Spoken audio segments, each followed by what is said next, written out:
let's move on to our panel here. Bring everyone in. All right, bringing everyone in. What is up, everyone? Hey, what's up? How's it going, everybody? All right, so we got Chillmonger right under Brian, Zach Attacks right under me, and then we got Bigger Ford Entertainment, Anzo right under Spider Punk over there.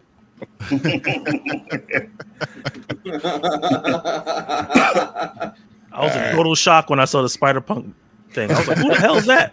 Oh, you should see him in full getup, man. He has a picture. He has all full of it. getup. Yeah.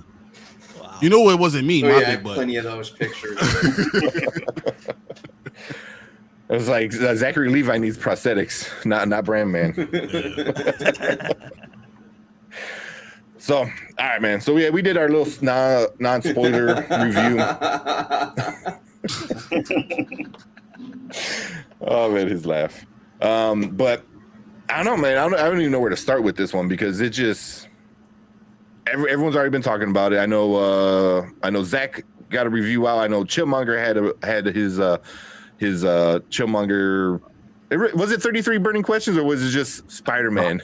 It was the Spiderverse. That takes the Spiderverse. Yeah, that's more than 33 questions. And then Anzo, did you put one out yet? Oh yeah, I did a spoiler review and a non-spoiler review. Okay, so I'll make sure I'll link those down below and put a little card up here, for once we're done. But yeah, man, what do you guys think about it? We'll start with chill and make our way across. It was decent. It was what? Well, it was an enjoyable 2 hours.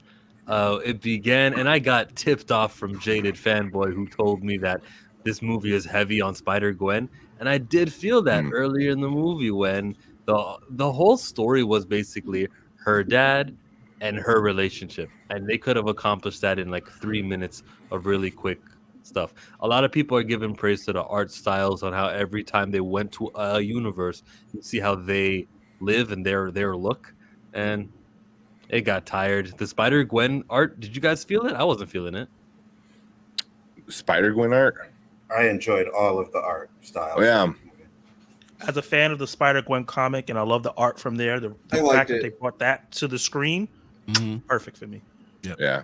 It seemed the more crisp out of all of them, though. You know, like the more like just traditional, like CGI animated kind of. It suited the character. Yeah. So I didn't mind it. And then when you look at Spider-Gwen and you think about how she's Gwen Stacy, you look at, I think, Parverter, whatever his name was, the Indian version. Yeah. And you look at Hobie, let's see, who else was there? Miguel. A lot of these guys have their own names. Ben. They weren't a whole bunch of Peters, except for Peter B. Parker, which we know. And I think that was a good choice to show you, because, everyone's name is going to be Peter. That'd be weird. They really switched things up. I think that's a big point. I think that's something that's going to come out in the second part of this movie. That he was not a mistake. All those things come out because you have multiple variations of all these things, of all these people, and I think it kind of even goes hand in hand with your conversation with talk about Green Lantern and having a specific name and having a specific title, like knowing that your name means something more than that. Miles Morales, knowing what that is, knowing that you have a character. I think it kind of goes with that, and giving all of them the room to have their own character. Though I still say Peter Parker was the most common one, but there were other versions of it there. Maybe that's why. Maybe that's why Spider-Man Noir wasn't there, because he is a Peter Parker, right? He is. He wasn't there until the very ending. Or Penny had a little moment, but they were like, okay, listen, Peters, you guys are not the focus right now. We're given to more of the uniquer Spider-Man. And they're still under the Spider-Man umbrella. I don't want to ever pretend like they're unique guys with their own identities. They're not. They're still under that. Yeah. I think they're unique Spider-Man. You know what I mean? Like, I don't know if that's like a way, like they're like different players of the same team kind of thing. I don't know. That's how I always looked at it. Once they started introducing all these like crazy Spider-Men and stuff like that. But Zach, what you thinking? How'd you like it?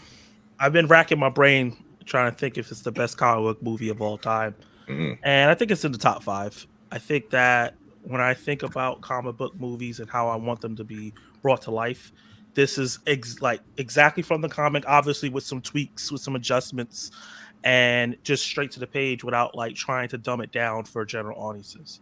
And that's why I'm so happy that so many people are gravitating toward this film, because it makes me think like, okay, so general audiences can like comic booky movies without trying to smash it with another story that's familiar. And I really, really enjoyed the fact that it was just, and Spider-Man's my favorite superhero, so the fact that it just celebrated the character, not only just Peter Parker, but just everyone in the Spider-Verse so well, and just brought all the themes that that character deals with all the time in one movie and in a sequel. I just thought it was magnificent. Yeah. All right, Anzo, what you think? I love this movie. I think it is actually 100% the best movie of the year so far. I really enjoyed everything I seen it, down to the animation, down to the music, down to the acting, the voice acting. Everything was great.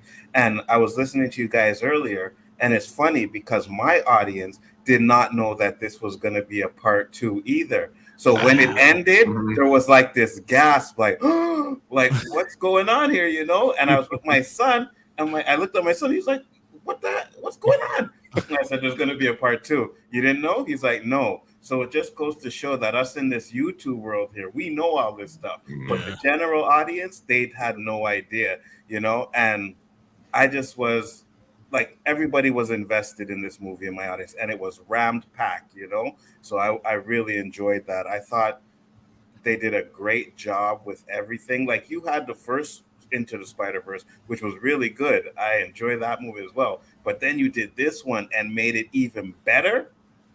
Can't get better than that, man. I can't wait for the third part. Yeah. Hey, real quick. So some comments. I think it was originally like Avengers Infinity War Part 1, Part 2. They later added 2 separate film titles, which is that's what they did. It was a 5-hour movie, and then they decided to break it up into 2 different titles. But it definitely was. Yeah. Because I'll be curious to know if, I assume the next one, Part 3, or was it Beyond, has to be pick up right where this one left off. You know, because Avengers is 5 years later. This one has to be like 5 seconds later. You know, easily. So, I mean, do they introduce Madam Web? They have a lot of things that they could do with this second part. I mean, with someone overseer of all of them, and to tell them that it doesn't matter about these little small things. They could still all be Spider-Man and be superheroes. So, I mean, I think we're going to see that, and it's going to happen in the first 5 minutes, and, seeing what's going to happen. But I wouldn't be surprised if we lose some characters still.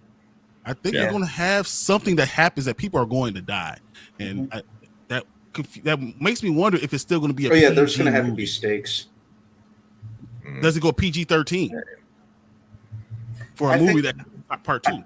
I think they can still do it in a way to where it's still PG, right? I think you want to keep the same kind of audience that you had. Yeah, go ahead. Yeah, remember the first one had the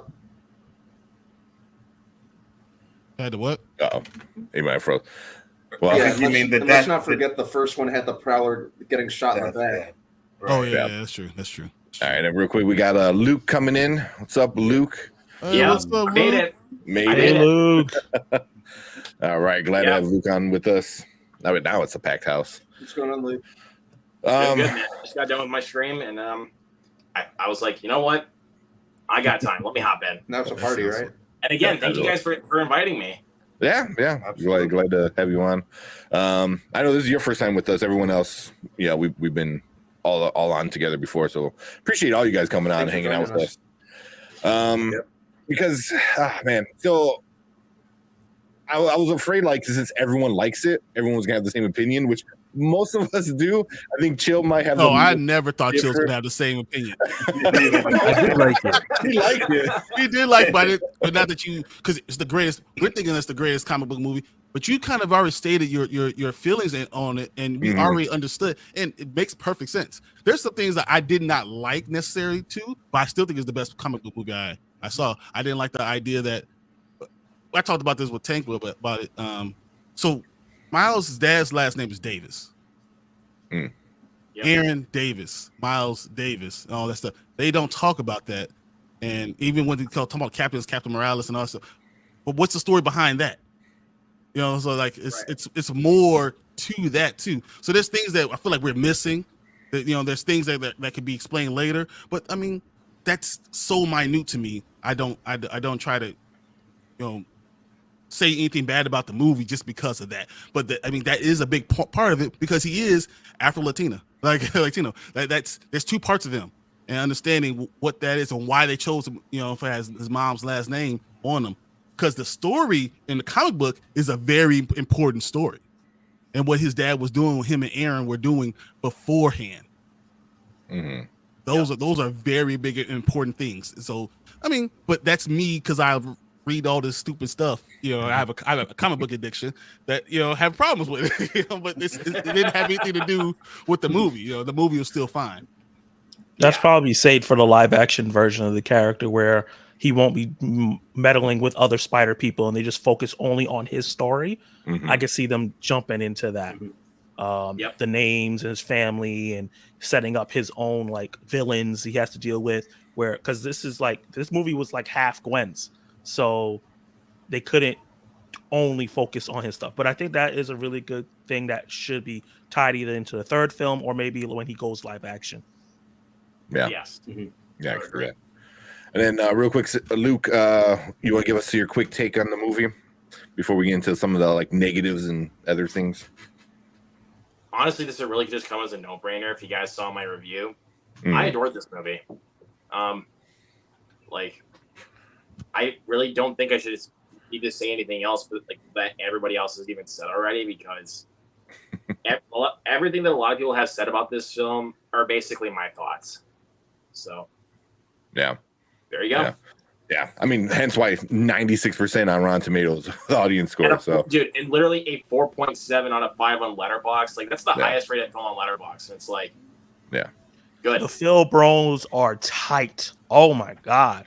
Yeah, they're, you know, I'm part of the Film Bros community, and like obviously you're, you know, the geeky community, and the Film Bros are upset. The stupid movies shouldn't be rated this high. It's hilarious. Dude, and it's like, dude, come on, man. It's like it's actually a great movie. Like, but it's not Beau is Afraid. So that's a 3-hour depression anxiety trip. Beau is Afraid. I can't speak on that. So I'm just saying, like, that's the kind of movie that they're focused on instead of right. Oh, like, yeah, that like, makes you know, sense. It needs to have like a deeper meaning to it. Yeah. It's kind of a multiverse movie in itself. What did you say? It was a deeper meaning? It was deep because you had to know that Donald Glover was who this character was modeled after. And then you go, oh, you'd have to know Spectacular Spider-Man's cartoon. And then you go, like it was deep to people who knew. Yeah. That's all right. And there we go. We got Perp Minded in the house. Hey. What's going on? What up, man? What up, Perp? What up, Perp? Yeah. Well, so now you brought it up. That was my favorite cameo. Like, because like it not only like how you said, like Donald Glover, he wanted to play this character so bad for so long. Like when he was younger. Now he's a little bit older. He could probably could still pull it off. You know, shave the beard. You know, like you could probably pull it off. You know, but at least you got to voice him. You got to voice him, yeah. But then he wound up being the uncle in, was it Homecoming, I believe? You know, right? Which I'm like, so now it ties in. So it's like, so now is there a Miles in the Tom Holland Spider-Man universe? Well, they make that reference in Homecoming that he has a nephew out there. That he's looking out for. So, but now it's official. He had the suit. Like they went full out and made him a live action Prowler suit, which I was like, wow, like that's pretty awesome. But and one, I love Donald Glover. I think he's super funny, and great. But yeah, so when I saw him in the little prison cell thing, yeah, I got excited. I'm like, oh man, because then like what Chill said, like everything started going through my head on like how meta on so many levels is having Donald Glover in this movie, you know, and stuff like that. So I thought that was pretty awesome. It was perfect how Miles kind of just stared at him for a while, just like how we were. Yeah. I worked on multiple levels too. this movie just did the multiverse better than anything I've seen. You know what I mean? Like everything was just connecting every Spider-Man movie and show together, and all the cameos that you've seen. It was amazing. Like when they showed the 60s Spider-Man swing in and he was too slow. In one place, that was great. That was great. Yeah. And it had a Easter egg from my favorite movie, Everything Everywhere All at Once. I love that. Yeah. What was it? There was a billboard that says it all starts with the bagel, everywhere all at once in the movie. Oh, I didn't even notice that. When they were talking about what's the name of the characters? The Spot? The Spot. Like when the bagel hit him in his head, they panned to a billboard that said that on there. Oh, and it's kind of that is awesome. Let me ask a question. That was clever, and I was literally almost about to say, like, are you sure about like the multiverse though? Like, because clearly Everything Everywhere All at Once did the multiverse stuff clearly the best. Like, I don't know. I think this one did. Yeah, I think this one's perfect. I would say as far as live action, Everything Everywhere All at Once. Live action. Yeah. Here's a question that I have because this has been killing me. When Spot first goes into like the place with all spots and he pops in to that first multiverse with that little girl with the blonde hair and he gets, what is that? I know I've seen it before, but I just couldn't wrap my hand about that little cartoon scene there. You guys remember what I'm talking about? I can't remember that exact scene right now. I remember he went to the Lego world. He went to the Lego. It was before the Lego one. Yes, the first one he went to, and they have that little girl with the blonde hair, kind of looks like dreads, and then he starts to get beat with the purse, and then he goes back in. And I've been trying to figure out where that cartoon is from, and I can't get it yet. So if anybody it possibly could be that new Spider-Man series they're working on that freshman year. No, it didn't even look like a Spider-Man series though. It was like an old time cartoon. Yeah, I know what you're talking about. It was that first one, but yeah, it could. Yeah, I'm wondering the same thing too. With the that's interesting. Yeah, heavy spoilers will break it down by scene and let us know. Yeah, exactly. That's their job. Yeah, it would be like an hour-long video pointing out every single Spider-Man. It's gonna be the same length as the movie. Yeah. That's what happens when you get people that love the movie, that they talk about it, and it's more interesting to hear their thoughts a lot of times than even the movie. But I have a question for you guys: who's the best character? Who your favorite character that we saw? Favorite Spider-Man or whatever character in the movie that you saw? When at him? Yeah, Spider-Punk. Yeah. Hobie Brown off the damn chain. Like, dude, I think Daniel Kaluuya was honestly the perfect casting choice to play Spider-Punk. Like, no question. Yeah. Oh, he was awesome. Like, yeah. I want a Spider-Punk movie now. Yeah. Yes, thank you. Like, I would love to see that. Although I think it would piss off a lot of people, but yeah, I don't think he can carry a whole movie by himself. Spider-Punk, but if we're talking like performance-wise, Gwen Stacy, like no question. Yeah. Like, because I'm still hanging on again, Miles. half of it's her story. Like, yeah, it was a perfect balance with that. I still go with Miles. I think Miles. You can't go with Miles. He's the main character. You were looking for alternate characters, right? Yeah. Okay. We're looking for alternate characters. I'm like, you said favorite character, so I'm like, it's Miles. Come on, man. If it's an alternate character, then yeah, I'd have to go with Punk. Because I feel like I'll go with Miguel O'Hara. Oh, Miguel Isaac did a phenomenal job. There you go. It stood out really well. And I'm also a fan of Spider-Man 2099. I actually got his first comic from a long time ago, and I remember him being like cool, like Batman Beyond, but Spider-Man version. And I think that they did a good job of making him unique. What do you think about not calling him 2099? And they said he's from another dimension. Love Oscar Isaac. No, that was a very good point what you said, Chill, because they said that they didn't call him 2099. They say he's from a different dimension, and I thought that was very interesting too. And then they even break down is the dimension he's in right now the same dimension that he was that got swallowed up, or were they able to save that dimension, or is the 2099 no longer exist? You know what I'm saying? Like, because remember when he replaced the other one, was that when he went in, was that 2099, and then that dimension got sucked up and it's gone, and he was able to get out. And he's able to live in another dimension, but no one else could do that. So I felt like it was just he was talking out both sides of his mouth. So I always thought that was kind of crazy. Yeah, Yep. he definitely had the most questions for me. Like I'm like kind of like that. I was like, wait, so you're doing this and you're going there, and so I don't know. Everything threw me off with him, and I feel like there's a big secret. He's got a big secret he's hiding, and I think people are like, oh no, it's because he did what he did and he saw it firsthand. I'm like, no. There's something else going on. Yeah, So I have a bit of a theory to piggyback off what you just said. So in the comics, he has fangs because he has like spider attributes attached to him because he wasn't bitten by a spider. He was experimenting on himself. Yep. So he has the spider fangs. But since they're changing his story up so much, there are vampires that hunt down spider people, and there's a possibility that he might be one of them in disguise. And that's why he has the fangs in here, because Gwen did say something like he's a vampire. He's a real he's the real villain, honestly, a villain.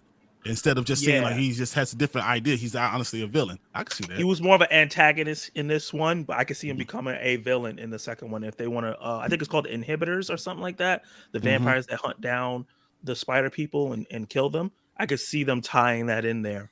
I don't know how Miguel O'Hara fans would be about that happening, but since they made him an asshole already, it's a possibility.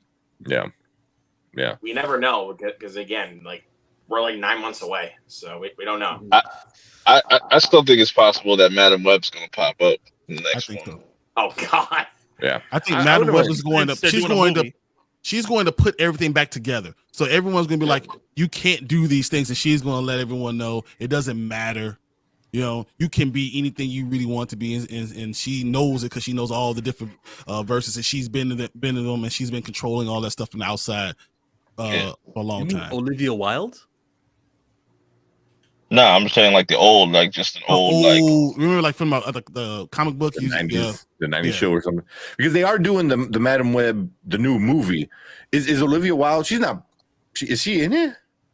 I think she's the main actress for that. That's what I thought you were saying. Like it'll link up to another movie. You're just talking about the character itself, and it'll be this version of Madam Web, right? Yes. Yeah. Olivia Wilde's directing Madam Web. She's not the main character. Yeah, I know she's directing it, but there's a few famous people in that one coming out. They could tie it in, which would be kind of maybe I don't know how to Venom was part of it. This is tied in, whether they like it or not. Yeah, that's all connected. Everything's connected. Yeah. That Venom cameo was cool. I liked it. Was good. But it was just a cameo. But if they make the upcoming movie part of the plot of this animated movie, I don't know how people are gonna feel about that. It's like, oh, you're interjecting the deep Sony stuff into this thing where what else could what else could there be beyond the Spider-Verse? We gotta go outside the Spider-Verse now. But I wouldn't mind, because Madam Web could definitely come in and like, hey, you think you're in charge, but you're not. You're just a jackass with a watch. Yeah, because like Miguel just has a perception of like how things work. I don't think he knows everything fully and stuff like that. So. Yeah. I would just remind you guys that these studios are separate still. So even when they mentioned things like what Peter did with Doctor Strange, and even though the Spider-Man No Way Home movie had Venom featured in it, yes, that would mean that they share the same multiverse. What we just watched last weekend is the same as the whole entire MCU. It's the same multiverse, but they're gonna have different rules to it, and just don't try to overthink things. Yeah, honestly, I think because this movie's gonna come out in March. There's not gonna be a lot of things gonna be released before March, and like I honestly believe that they're gonna let you maybe use this to set up a Sony verse maybe for the rest of the movies, but it's not gonna like just necessarily tie in. It's just gonna say things are beyond the Spider-Verse. And then we're going to be introduced to these other characters. Because Madam Web movie come out. I believe it comes out next year. Yeah, I think it's slated to be late summer 2024 is what I believe it's. Getting hot, huh? And also, did y'all catch the what was it, the Genki, whatever he was playing the Spider-Man game and stuff like that? Yep. Yeah. It's all Madam Web comes out February, so it comes out before. Comes out right before. Oh. They could. Go for that post credit. Yep, February 16th. Wow. Brandon, it got hot in there, huh? No, I can breathe. Yeah. I'm not. Believe it or not, I can actually breathe really, really comfortably out of that thing. I can breathe and see out of it pretty clearly. I just want to take it off for a few minutes. Didn't you do? You went to C2E2 with that on the entire time, right? Yeah. Nice. Chicago Comic-Con. That's So cool. here's a question that I've been asking. Do you guys think Miles' father's gonna actually die? No. No. I don't know. I Not think a chance. someone. I think someone's gonna die. I think it might be. But I think his mom. mother could. Yeah. His mother's Yeah. gonna die. Yeah, His That's mother's what I gonna die. think. Yeah, His father, because I don't really see that happening. they Because- foreshadowed the mom a lot in this. You know what I Yep. mean? The father Yep. was kind of like a secondary to the moms. So Mhm. I think it's gonna be her. If anybody dies in the third one, I think it's gonna be the mom.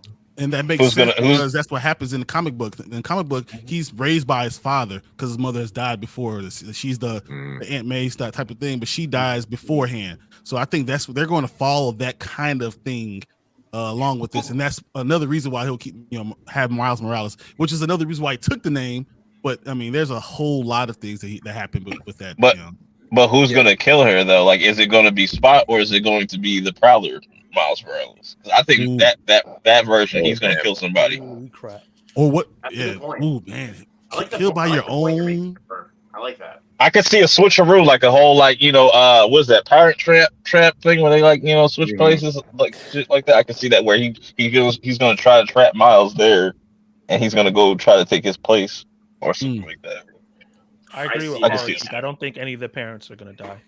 Yeah, I don't think so. Somebody gotta die, Zach. Somebody. No, I they think don't. it's I don't know why everybody's obsessed with killing off characters and fridging them. They don't have to die. But I think that isn't that the whole point of this movie is like he's different. He's different. He Yeah. doesn't need to have somebody to die. He So did. but His Uncle Aaron died.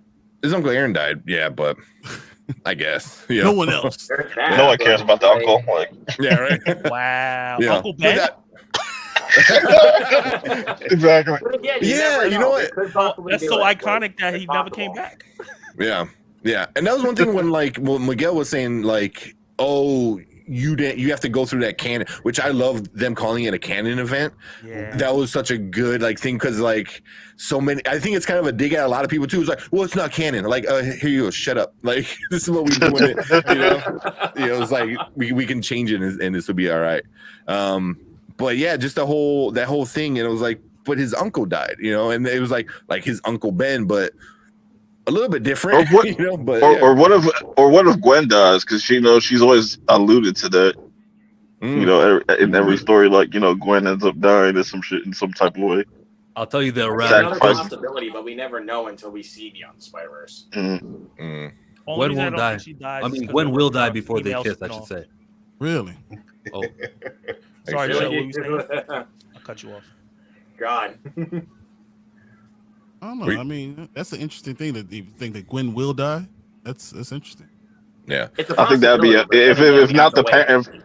If none of the parents die, I think that would be the next big death. You give So her you all the sacrifice screen time in this yourself? one, and boom, yeah. the Yeah. point of Miguel it is dies because he's an asshole. different. The point is he'll show you that all you Peters and all you other guys who were chosen because you're canon. Nah, I'm Miles. I can save everybody. Nobody needs to die. I think that everyone survives. The stakes though are like his identity that will be revealed to his family. There are going to be things that change. Mm-hmm. Mm. Yeah. I mean, he was gonna tell his mom anyway, but Yeah. That wasn't his But mom. he did though, but it was like it just he wasn't his forgot- mom. But he didn't even notice that he was in a different dimension. Like, Right. Yeah. I was like, oh, like Yeah. when she said that, oh, is it like this place where you dress up and kind of thing? I was like, oh, that's not good. Like that is not good. Yeah. He's in the wrong dimension. Did any of you catch that right away that he was not in the right place right at the beginning? Me neither. My son did, but I was like, what? Well, it was And then- it was just the fact that When she met, when she said oh, you're just playing dress up, that kind of thing. Like that's when I knew he was in the Mhm. wrong dimension. yeah, Or when she mentioned she didn't know who Spider-Man was because Spider-Man That's doesn't that's exist. another Yeah. one. That's another thing. mentioned his Yeah. hair. That's when I was like, You changed yep, your hair. That's not it. That changed is your not But they right. also Clever. they also teased it right in the beginning, in the credits where they kept showing you 42, so Yeah. Yep. Yeah, they made sure to point it How out a clever lot. the script is, though. Like the cameos is great, the animation is great, but the fact that the script is so clever and so well written is what makes this movie really, really stand out. Because we see like No Way Home, like this movie makes No Way Home look like a student film. It's because it was written by people that it makes every Spider-Man film look like a student film. Whoa.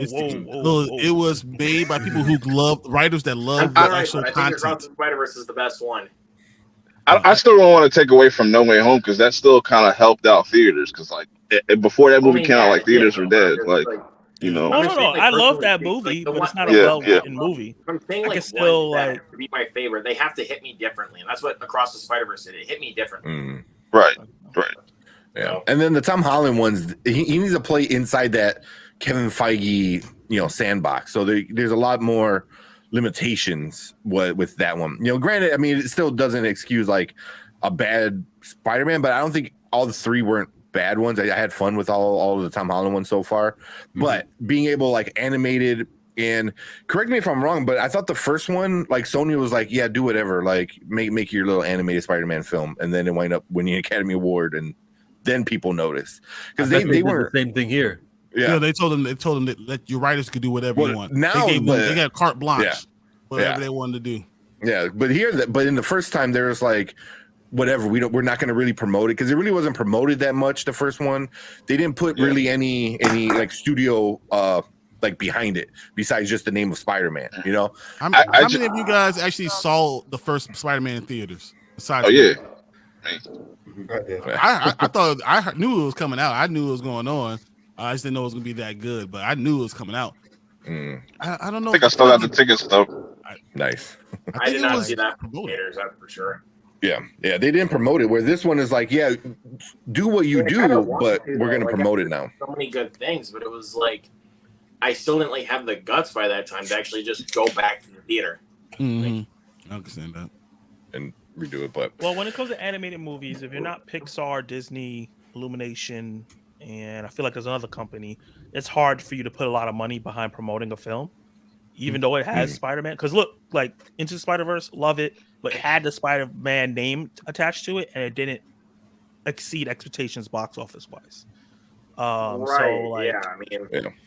Because if you look at something like, let me give an example. Like, if you look at something like from Illumination, like Mario Brothers, it screams bank. Like, it's gonna make back like a lot of money. If you look at something like from like Pixar, like Toy Story, it's gonna scream box office return. Like, no question about it. Yeah. Can I ask you guys a question real quick? International numbers are not as crazy as I thought they were going to be. Do you think that's going to be a trend, or is it because it's a black character that we're getting low international numbers? Of course. No matter how good this, but will someone see it and all of a sudden the numbers start rolling in? Will it have the same effect as Into the Spider-Verse, or will it not? If Into Spider-Verse is terrible internationally. If they do bad internationally, I'm going to tell you they did bad. And that's with everybody who's black in these international markets showing up to the movie. When they show you that Germany spent, $10 million, I'm going to say 9 million of those were from black Germans. Yeah, for sure. 100%. There you go. Yeah. I mean, but also Hollywood's problem though. What have they been doing? They've been showing you black people are the best friends, or the side characters, or the stereotypical roles. And then finally, someone's in the lead. Someone goes to the movie theater with $10, and they go, "I can spend $10 to watch a character who's got that skin tone or that skin tone." I mean, that the decision doesn't go that way, but it's in there though, and it's like, all right, this movie money more than that movie. I wish movie tickets were still $10. Yeah, me too. It's 10. It's 10. Wait, where do you guys live where it's not $10? $10. $10. I need to move. I remember when they started. I remember when they started upping up the prices. It was like around Wolf of Wall Street. That was like the last time movie tickets were like kind of affordable, where you could just they weren't like $15. Dude, $17.25 right here. $17.25 Chicago. Two IMAX tickets cost even me the man name. $50. 2 IMAX tickets cost me $50. Ooh, What? Yeah. $10 for this ticket, That's dude. crazy. How much? $10. Sorry, $10. There Wow. you go. I saw this, dude. I saw this on a Thursday night, dude. And it was $10. Oh no! See? Wow. And my matinees at my theater are $7. Well, where are you? Are you in Chicago? Are you in New Jersey? You're in a smaller place. I'm in a smaller. I'm in Minnesota. See? Minnesota, okay. Everyone in So Minnesota. like here, I got my matinee tickets. Like, We believe you. the Like ones I have, population test. stuff like that, I don't own the property, like, it's not out. See, like that's why for like me.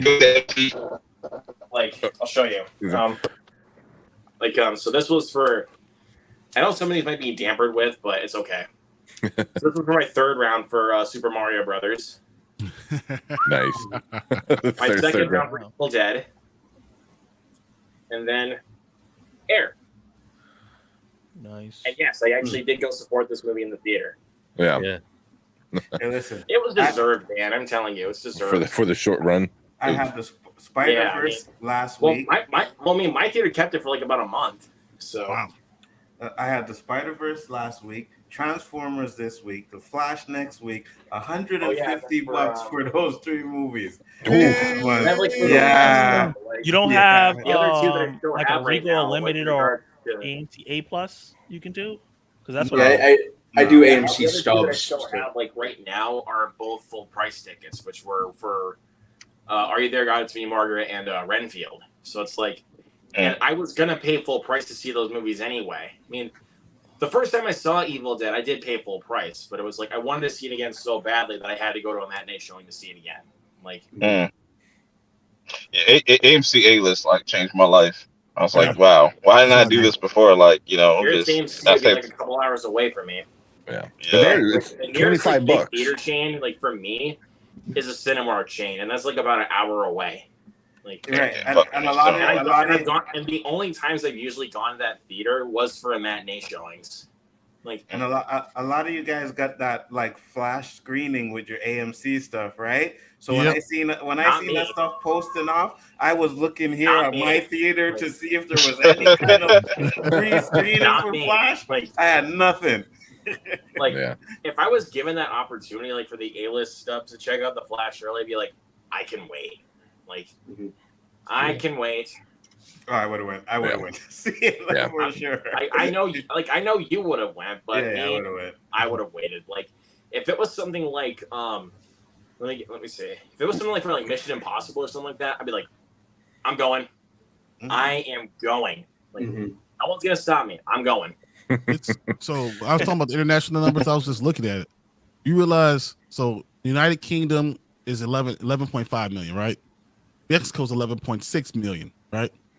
Besides that, there's nothing in double digits. There's nothing in double digits. Yeah. So you understand that these other movies that are doing these huge box office numbers, worldwide numbers, are huge in China, are huge in Japan, are huge in those markets. And this movie is not getting anything from those markets right now. Nope. I never thought it would make anywhere big in China too, to be honest with you.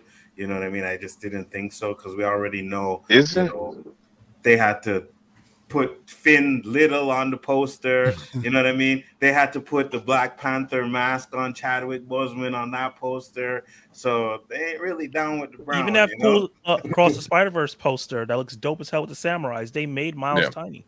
They made it small than everybody else. And chill when you sent me the Little Mermaid one. What'd you say, Perp? Sorry. China's going through another shutdown. Oh, they are going through another shutdown? Oh, wow. Yeah. I didn't know that. Wow. But I mean, big numbers can happen because I believe the last what was it, Spider-Man No Way Home? I don't even think that got a China release until like way later, and it's still made, but it was really big in the domestic and some of the other countries. I really thought this was going to be kind of big in like somewhere like India, because like now they get to see their own kind of like version of Spider-Man, and he was a good one. I enjoyed his little part of it, and it looks like he's gonna be a bigger part in the next one. So they don't really care about American versions of their characters. Yeah. Yeah. Also, I could be wrong, but I think Indian people like that are actually like Indian descent don't like Kumail Nanjiani that much. So because he's Pakistani, so. Wasn't that Dopinder from Deadpool who voiced him? Who voiced Yes. Spider in India? Yes, it was. And he was Kingo. I thought it was Camille. No, it's not Camille. It's not Camille? Oh, okay. Yeah. But with that being said, where does this movie stop? So how much money does it make worldwide? Knowing that's at $208 million right now. Where does it go? Do we hit? This is a movie that gets 800, 900. Does it make more than Wakanda Forever? No. The best it could possibly stop is like around 640 million at least. I mean, I understand internationally, it still has made 80. What I'm saying, I'm obviously saying worldwide. That's possibly where it's going to stop. It still made $88 million this past week, so it's not like I'm getting nothing from international. It's going to make $200 million from internationally. Is that enough to get to over? I think just with the word of mouth. I think just with the word of mouth, it's going to do good for the rest of this month. Even with all the competition and stuff. The rest of the movies that we're getting this month, anyways. So listen, I know Transformers has fallen off big time, but I think this one kind of has a little bit interesting take on it. But Transformers always does good internationally. That's where they make the bulk of their money. So when because Transformers a lot of people comes are like out, big fans of Transformers, right? So when it comes out internationally, it's gonna eat up a lot of that Miles money internationally. It's gonna really do that. Don't forget that. That's why I'm gonna see it. I mean, I'm gonna see Transformers, but I'm not really that excited about it. That's why this month is going to be so interesting because so many movies are going to be eating each other. They're going to be eating each other's blockbusters. We got The Flash. Every got, also got Elemental, and then we got Indiana Jones. And a lot. I don't think anybody cares about the Indiana Jones though. Also, out of Across the Spiderverse was premium screens, and they're gonna lose all those screens to Rise of the Beast. Yeah, for sure. And that's what happened to John Wick. As soon as he lost his premium screens, it plateaued. Elemental's getting buried. No, Elemental's not making any money. And I see Perp just posted that Fast X is coming on digital when Perp next Thursday or something like that. I think so. I was like, damn, that was fast. It bombed pretty badly, and that was a really expensive movie to make. It was the reported budget for that film was $340 million. But still, I mean, but international carried that movie. It's going to make over $500 million internationally, so it's still going to make almost $700 million. I think I'm looking at the exact opposite. Fast 9 made a lot of money. Well, it still makes 6, 7, 8. That's where it usually lands. I think we're going to see the exact opposite with this movie. I think internationally, it's going to make somewhere about $200 million, and then domestically, I think this movie makes $500 million to stop at around $750 million somewhere. You think that Spider-Verse is going to make 500 domestic?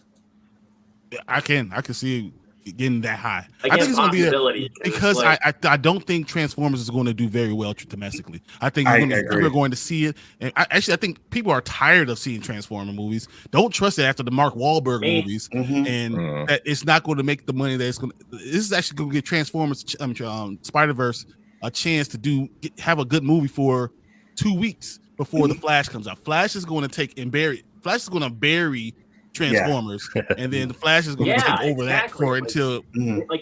I kind of figured that the Flash was going to be the one to just hammer Transformers into the ground. It's not even a competition at this point. You see, and Transformers again, right? They teased us in Bumblebee with G1 Transformers, and then you watch this clip and they look like the Michael Bay stuff again, and I'm like, why would you do that? You know what I mean? We're past this already. Give us some G1 Transformers, because for me, I wasn't a big fan of Bumblebee, so I'm like, I'm not gonna go see that in the theater. No, you got to give us Beast Wars. That's what people want. We don't Half of the Transformers franchise are actually movies that I enjoy. Obviously Bumblebee and Dark of the Moon, and obviously the first film. I adore the first film. But 2, 4, and 5, I just cannot stand. I can't stand those movies. They're awful. You see, my thing is like I said, when I watched Bumblebee on, bootleg first. And then when I seen that first 10 minutes, I was like, I gotta see this in theater. So I went to go see it in theater just to see that G1 Transformer scene. And that's what I think a lot of people are waiting for. If you give them that movie will blow up.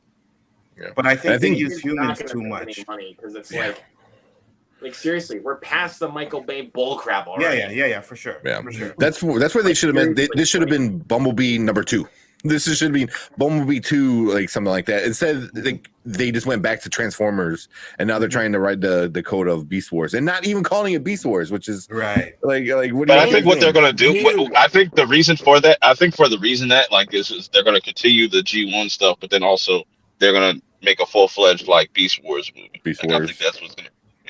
If it that's doesn't what make money, it might not do it. If it doesn't make the money, if this one bombs, if it bombs, we're gonna have a problem. I think this is gonna bomb. I think Indiana Jones might not do so well. Elementals is gonna be bombed, and that's why I think that we have a chance with this Spider-Man Spider-Verse movie to make more money. You said 500 million. But seriously, once we go into July, though, like 2 weekends in a row, we have big competition. Once you get July, July's over. It's over July. I actually think Flash Oppenheimer really does a lot. No, I'm meaning I'm not worried about Oppenheimer. I'm talking about Barbie and Mission Impossible. Like we have big competition. Yeah, it's gonna be Flash, and then all the way until Mission Impossible. I think nothing's gonna unseat Flash until. But we don't Tom know Cruise which comes. one's gonna make more bank though. Either Oppenheimer or Mission Impossible. Right now, Oppenheimer's not gonna. Here's my question, quick, before we move on. If you guys were betting all of your money on it, which one do you think would make more? Between what Mission Impossible. Mission Impossible. Between Mission Impossible or Oppenheimer.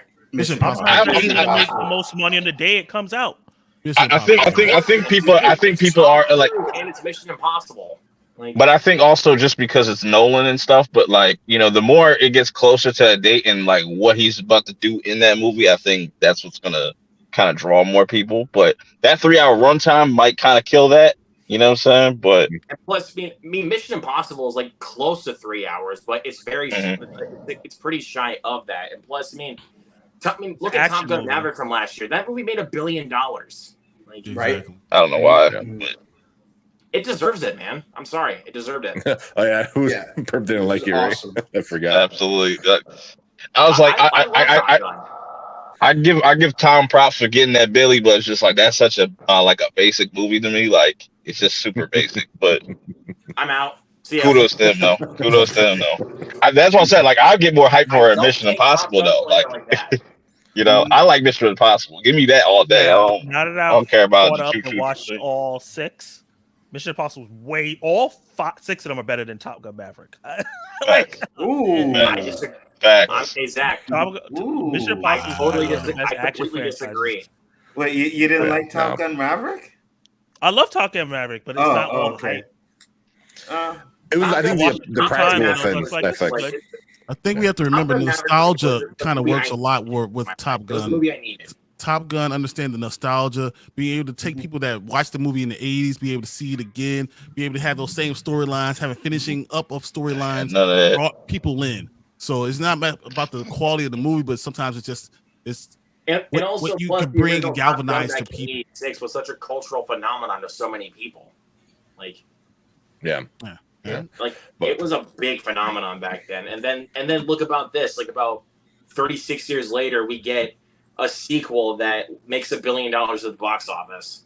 Mm-hmm. All right. To bring it back to Spider-Verse, I guess. Yeah. I want to ask that question. Bring you guys a quick question. So, this whole Miles Morales not supposed to be Spider-Man. Where do you think they go with that?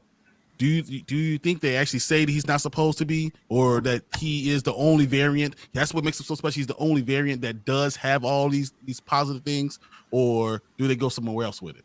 Well, you know what's funny? Because I was speaking with one of my friends the other day, and we were talking about that, right? And he was like, if you really think on it, every Spider-Man was an accident. You know what I mean? Mm-hmm. Every Peter Parker, it was an accident. That spider accidentally bit him. So I think they're kind of going to go somewhere with that to show you're not an accident. This is the way it's supposed to be. Mm-hmm. You are Spider-Man. Yeah. I think this is better off with him evolving past Spider-Man and having his own unique identity because progression and stuff. The same way Iron Man is different than Captain America and Hulk. They all got unique identities as Thor and their own thing. This character is worthy of that, and I think that's what they should close out with when they finish the next movie. I'm happy for you guys in your Spider-Man stuff. Keep that Spider-Verse stuff here. Keep the watch. I am, and then he says his name. This is beyond the Spider-Verse. I'm beyond that. Yeah, see, that's what they're going for. I hope so, bro. That'd be good. We'll see what they do. We'll see what they do. I'm kind of in rage with Killmonger, not like him not being Spider-Man no more, because they've tried it in the comics and it fails terribly. He still needs to be Spider-Man, just have his own identity. I think that they're going to do the Last Jedi thing where no one is special. Anyone can wear the mask. The whole point of the first movie is anyone can wear the mask. Doesn't matter who you are, as long as you're up to the task. And I think Zach that's tries the to theme. sneak some Last Jedi praise into this conversation. Don't do that. You already know. I always will. Yeah, we're gonna kick you out. And the Snyder stuff, I always will sneak those in. But I'm going to say, what if they do the exact opposite of what you're saying, Zach? And they say, no, you are special because you are the best of us.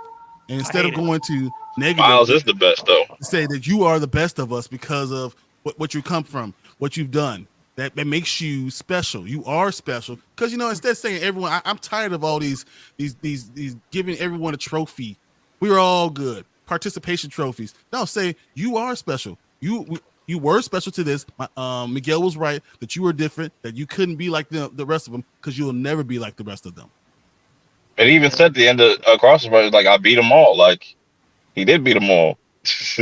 Yeah. I don't like the chosen one thing. I don't. I hate the chosen one trope. Yeah, and I just Miles being the chosen one and you're overstepping Peter Parker, who is like the guy.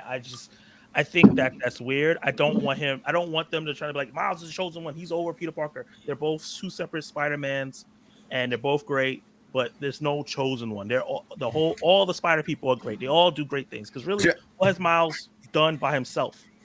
He couldn't even beat the spot by himself yet. So I don't think that should be the end goal.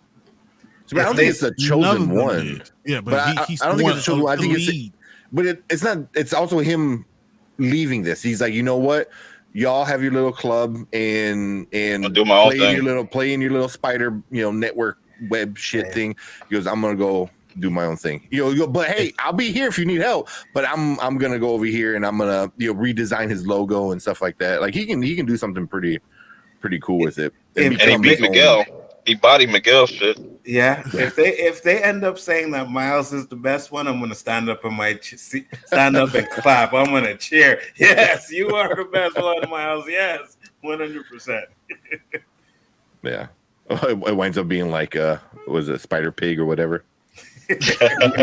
He saves the day somehow. I'm excited to see them come back in the third one. Yeah. And that's one thing I like too. So what Cleve said, I think is going to inspire the other Miles. It's going to inspire the other Miles to be good. To be a good guy. Interesting. Yeah. Well, I think he's far gone. But that like in that world, like the Sinister Six, like that's gonna be a thing too. Like they mentioned that, like when what's his face was talking on the TV, he was talking about the Sinister Six and stuff like that. Yeah.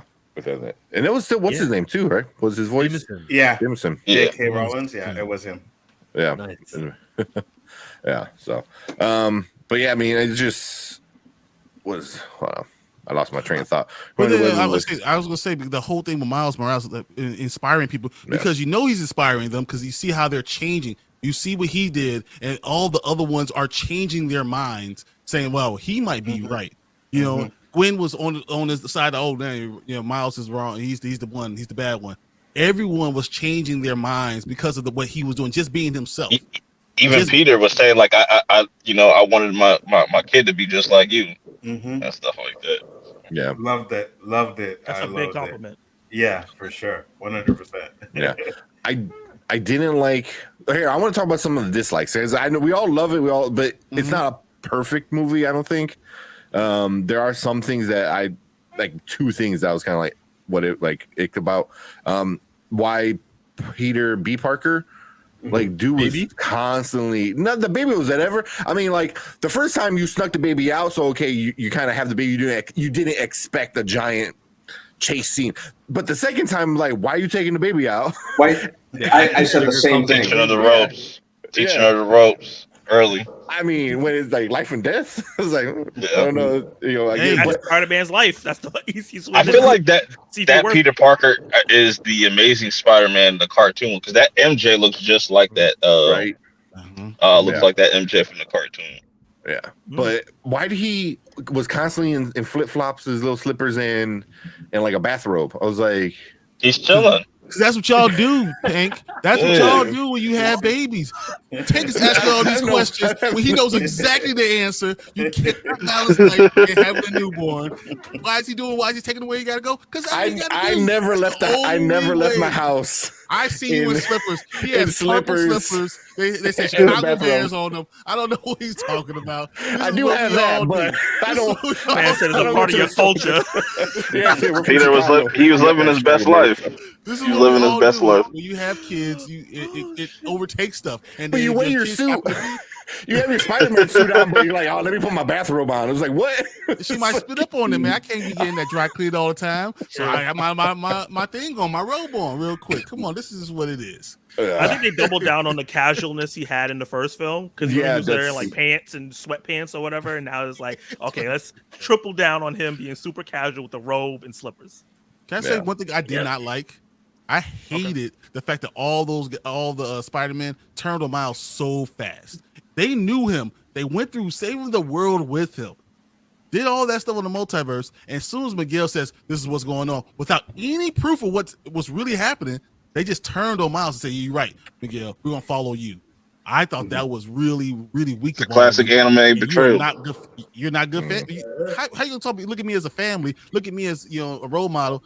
And look at me, as this important thing, and then turn on me so quickly. I thought that was really terrible, honestly. Who turned on him that was in the first one? I mean, Gwen, all of them did. They all were like, well, this is right. Gwen and Peter were talking to him. They already knew Miguel was saying all these things about Peter, about Miles. They already knew this stuff. All of them knew. He was like, oh, so you knew? And they're all looking like, If Miguel's showing you proof that when you do shit wrong, stuff explode, I'm gonna go with him. Miles don't know nothing.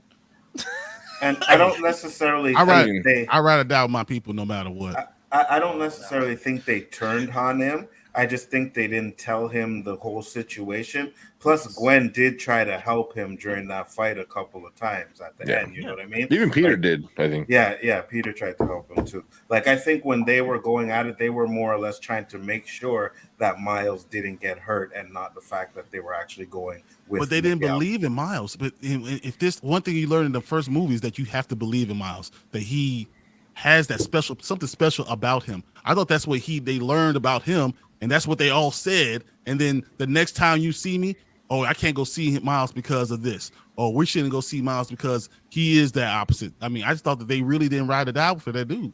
And I think that's going to be addressed in the second movie. I think Miles is going to say, why should I trust you? Because you weren't down for me. I think this is going to be, because everyone's saying this is not happening, but it's happening because you weren't down for me. And now I'm stuck in this generation. Why should I trust you? Yeah. Well, it's like you have this guy's like, oh, he's a mistake. He's not supposed to be Spider-Man. And now you got all these people back there is like, hold on, he inspired me.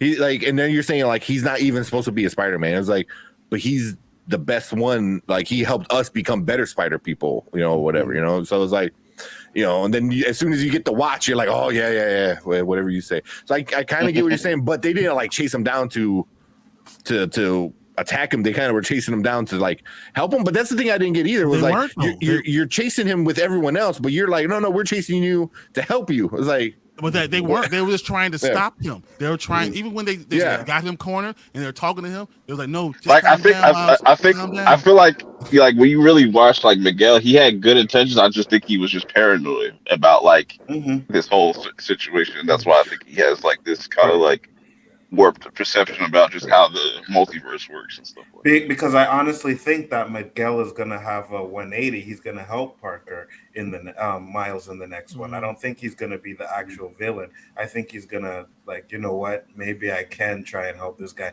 and maybe we can try to do it a different way. because it's going to be a group effort to take down Spot, but like Miles is going to get that final. He's going to get that final blow, obviously, but you know it's going to take a group effort. Give him the Aaron hand on the shoulder. Hey, electrocuted. Spoilers for Naruto, but do you remember how they took out Kaguya? It took 3 of them to come from the side, and the top. So they could do that with all the holes. They could be like one coming through one hole. Oh no, they're going to do a moderate, just like somebody sneak up behind them and just stab them, like, and it's over.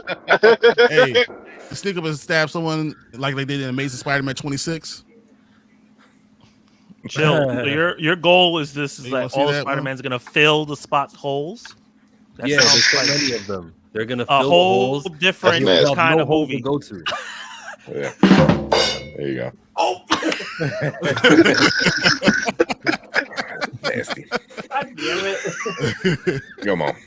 So, one of the critiques I heard, and a lot of people didn't actually like Spot. I liked him. I thought he was funny from the beginning.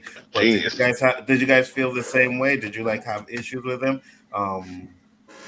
A lot of people said I thought it worked perfectly just because of just his motivation. He was motivated by Miles. He's like, yo, he doesn't take me serious. I'm gonna get stronger, so like I could be that villain for him and stuff. Like I want to be his arch enemy and stuff. People take me serious. Yeah, no, I agree with that. But I think a lot of people had an issue with the kind of silliness at the beginning. Like when they had that first fight. I enjoyed it. I thought it was funny, but a few people I spoke to. It was kind of good. It showed the progression. Yeah. Go ahead.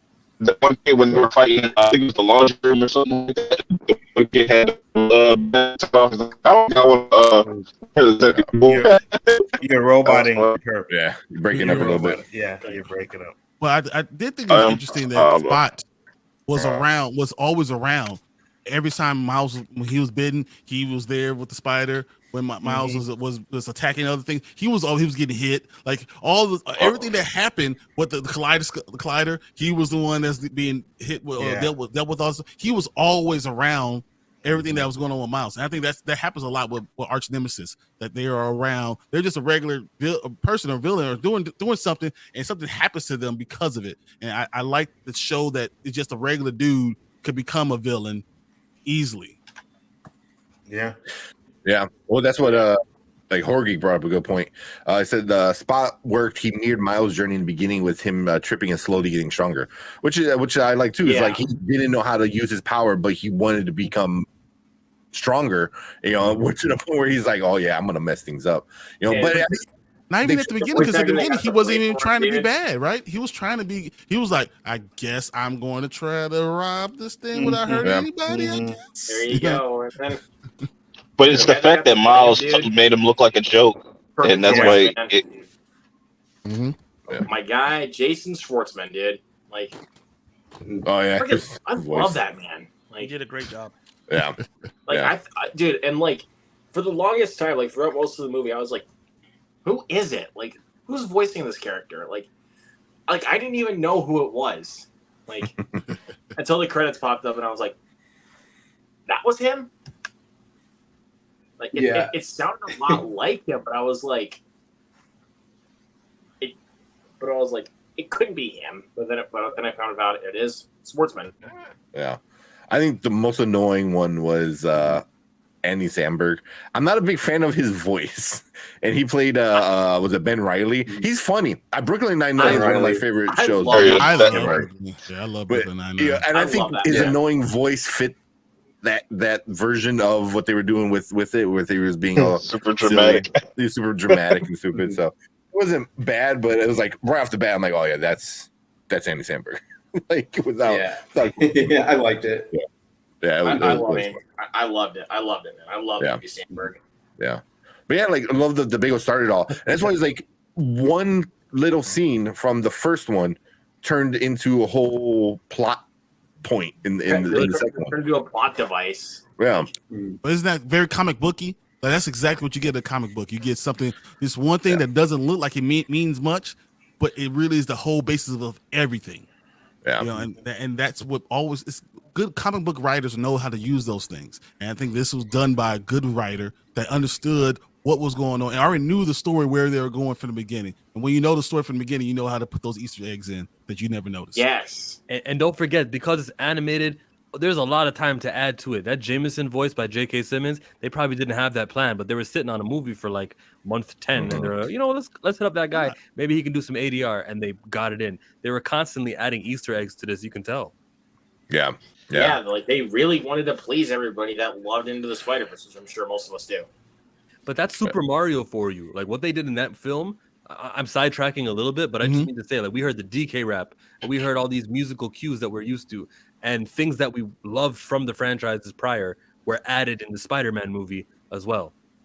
Yeah. Well, yeah, I know, but like, but Mario's a different story though, because that's video games, like. But kind of Spider-Man is too. I mean, what? Yeah, going on games, in comics, the cartoons. Some of the movies were crossover. basically made into video games, like. Yeah. So, But I mean, so that's something completely different. Yeah. It is different, but the thing that's similar is that it's rewarding if you were a fan of this old thing. That's the only similarity. Like if you followed it for it's a long time. But what I'm saying, like with Mario, though, it's like you at least have to be familiar with the games to enjoy the movie. Like, Not necessarily. I think you can enjoy Mario without ever playing it. I think you get more enjoyment. Unless if you're Grace Randolph. Unless you're Grace Randolph. Never played a single game of Mario. Yeah, other problems. You know. So Leave Grace alone. That's different. Thank you. No, Zach. I don't know why you like to defend her. It doesn't make any sense. Because I actually Wait, watch what? her content instead of reading excerpts. Wait, what? I try to watch her content. I unfollowed her Okay, a let's while not ago. turn this into the defense of Yeah. Randolph or the Oh my God. Super Mario. She irritates the But crap even out of about me. Spider-Man in writing, the two writers that I think made this movie elevate it over into Spider-Verse is the guy who did Soul, and one of the Avatar Last Airbender people came over as well. And I think that they need to be carried over because they did a fantastic job. Yeah. Well, the Avatar, Last Airbender people, like, they know how to tell a story. They know how to tell a really good story, done very well. So yeah, keep them around wherever. I don't know. I want to get some Brandon. I know you say you can't think of anything bad. Oh, I got one. You got one. All right. I'll let you think, Brandon. Chill, what you got? Well, here we go. You're right. So Gwen liked to chill on Hobie's couch. Okay. Yeah, I thought that was really interesting. See his skin tone, right? He's got a darker tone. Why was and maybe they were trying to say something like accidentally that she has a preference in who she dates, and maybe they realized that. And for a lot of the movie, Hobie's skin tone was like in black and white, like the monochromatic tone rather than his full color. And I'm like, are they hiding that for audiences? We're just not prepared to accept that. That happened way too often. And I took notice of that. That's all I was gonna say. You can go, Brandon. That's all I wanted to ask. That's not that bad. That's not that bad. I was expecting worse. I feel like his The problem with that, then they have a problem with Miles too. There's no way to hide that. Hey, that's That one of my nose. favorite lines where he was like, "How do you look cooler with your mask off? This is Yeah. so amazing." Yeah. What was it? I'm always cool. I was always cool. No. Yeah. This is the real hero of the story, Spider-Punk. He was giving brotherly advice to Miles. I loved it. From the had his beginning. phone in the jump. Yeah. From the beginning, he kept asking Miles, like, why do you want to join them? So you could see he wasn't kind of with them. But I think one of my favorite lines was when he grabbed the baby and he's like, oh, you're crapping on what do you say? You're crapping on the establishment. Yeah. I applaud you. Yeah. So I mean, I don't know if I'm pretty sure you guys. I think who shared it. I don't know if it was one of you guys or somebody else, but shared like some guy on TikTok. It seemed like a younger kid, and he. Oh yeah, that clip that's going on. Yeah. I don't know if it's real or not, or if him just saying shit. But like when you break it down, you go to his TikTok. That's all he does is kind of like dig at like you just rage farms and stuff like that. Yeah, What are you guys talking about? So there's a clip of somebody who's on TikTok doing a review of Spider-Man, just saying like, basically like there's not enough white people in it. Yeah, he said there's only 3 good white people in it. Yeah, he's like, oh, they're putting their agenda by being anti-fascist. I was like, Oh. what? I'm like, Spider-Punk has been around for a while, and he was always kind of like that. So, and he said a lot of that stuff. So he's like, it was a bad movie, and I was like, I mean, Terrible. I mean, obviously terrible. It's just, I was like, is that Ryan Kennel's son? Like, Yeah. That's what it sounded like to me. Can't listen to you. That's crazy. Yeah, but even going talking about him, I don't really like talking about those people too much. But he started saying, he goes, "Oh, I really like the new Miles Morales movie. Like, oh, it's a good Miles Morales movie. I can't wait for the Miles." But then when he talked about Miguel, he said, "Oh, and Spider-Man 2099." So it was like, "Oh, so Spider-Man, but he's not Spider-Man." Okay. Yeah. You see, people, you gotta find like reach hella hard to just find something negative about this, because like everybody is just praising and loving it and stuff like that. And if you going into a movie counting how much white people or black people or any race in the movie, you just stop watching movies, because that's you know what I mean. You're not going to watch them. You're just going to nitpick and talk about stupidness. You know what I mean? I don't like that stuff. Unless like it's a historical movie that should have a certain amount of white people or black people. Yeah, exactly. I think it's wrong both. When you look at it the other way, like if you're watching the Kenobi show and you're going, there's not enough black representation, I would say shut up also to you, because this is about Kenobi and Anakin Skywalker or Vader. There's two white guys in the primary. They're the focus. Don't tell me about how there's this other group that needs to be seen. That's not the story. The studio, Lucasfilm, now they can produce like for that demographic. If they're low on women content, make a woman movie, they're not really low on lately, but if they're low on men content, make a male movie. You like look at it studio wide as opposed to movie wide. Black check, woman check. They don't do that.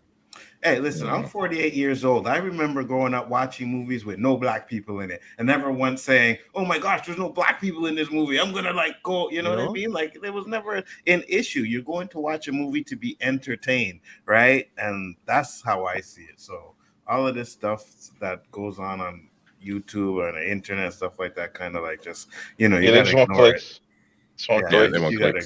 You gotta ignore it. Yeah. So you're talking about issues with the movie. I don't have any. I rated it a 10 out of 10. My only thing, and I go back to the Hobbit, Desolation of Smaug. I think they should have ended that Prowler stuff, and then ended it with that ending, and then the third one you can move on to getting Spot, because now you're going to go into the third movie where you have to complete that one, and then you have to go into the rest of the Spot stuff. I think they should have completed that one in this. That's the only thing that I think they should have did. Yeah, I think that they did that on purpose though, because remember, this was a 5-hour singular movie.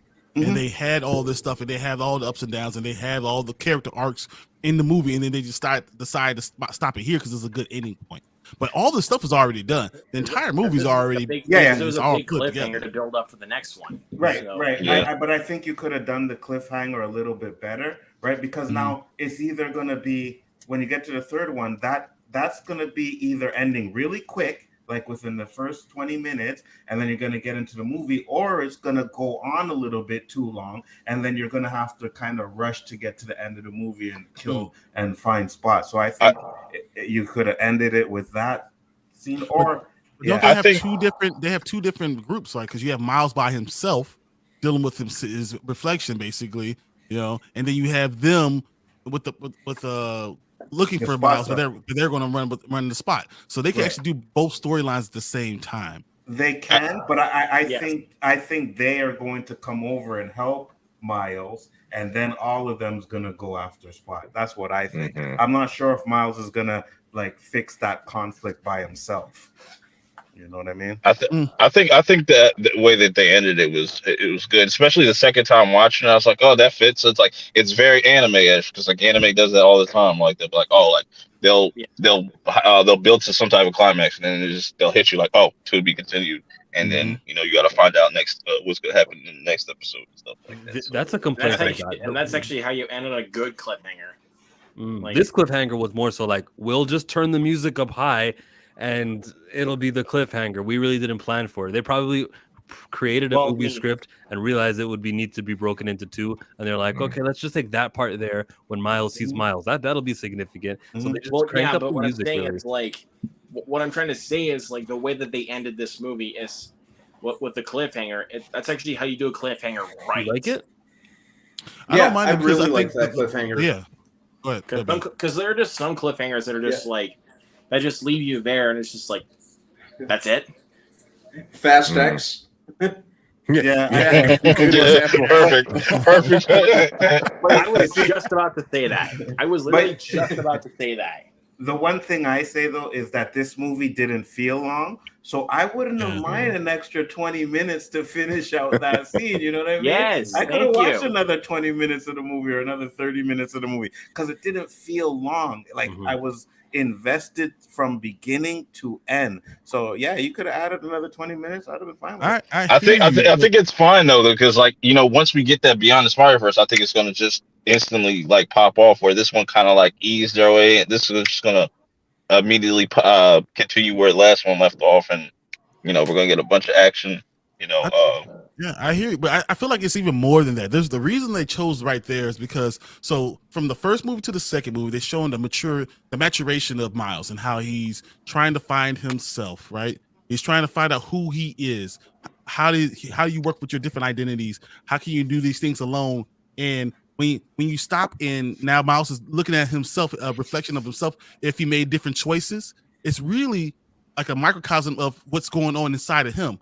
Like, you know, he's dealing with battling his own identity. So it's me against myself. So that's why I think it's a good place to stop it, because is always what it is for a 15-year-old, 16-year-old boy. Me against myself until I could get enough confidence to be true to who I am. That's psychology. That's psychology. What it is. Well, you know, one-on-one when you're dealing with teenagers, and you're not having the confidence to be yourself. And are you confident enough to actually be yourself, to be the best version of you? So that's why he's stopping, looking at the worst version of yourself, being who you are, and are you strong enough to be the best version of yourself? Like that's just.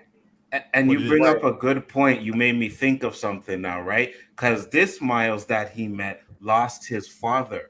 So now when you get to the third one, if Miles loses his mother or his father, he's going to remember that Miles and how he turned out, and he's going to take a different path. That could be a point.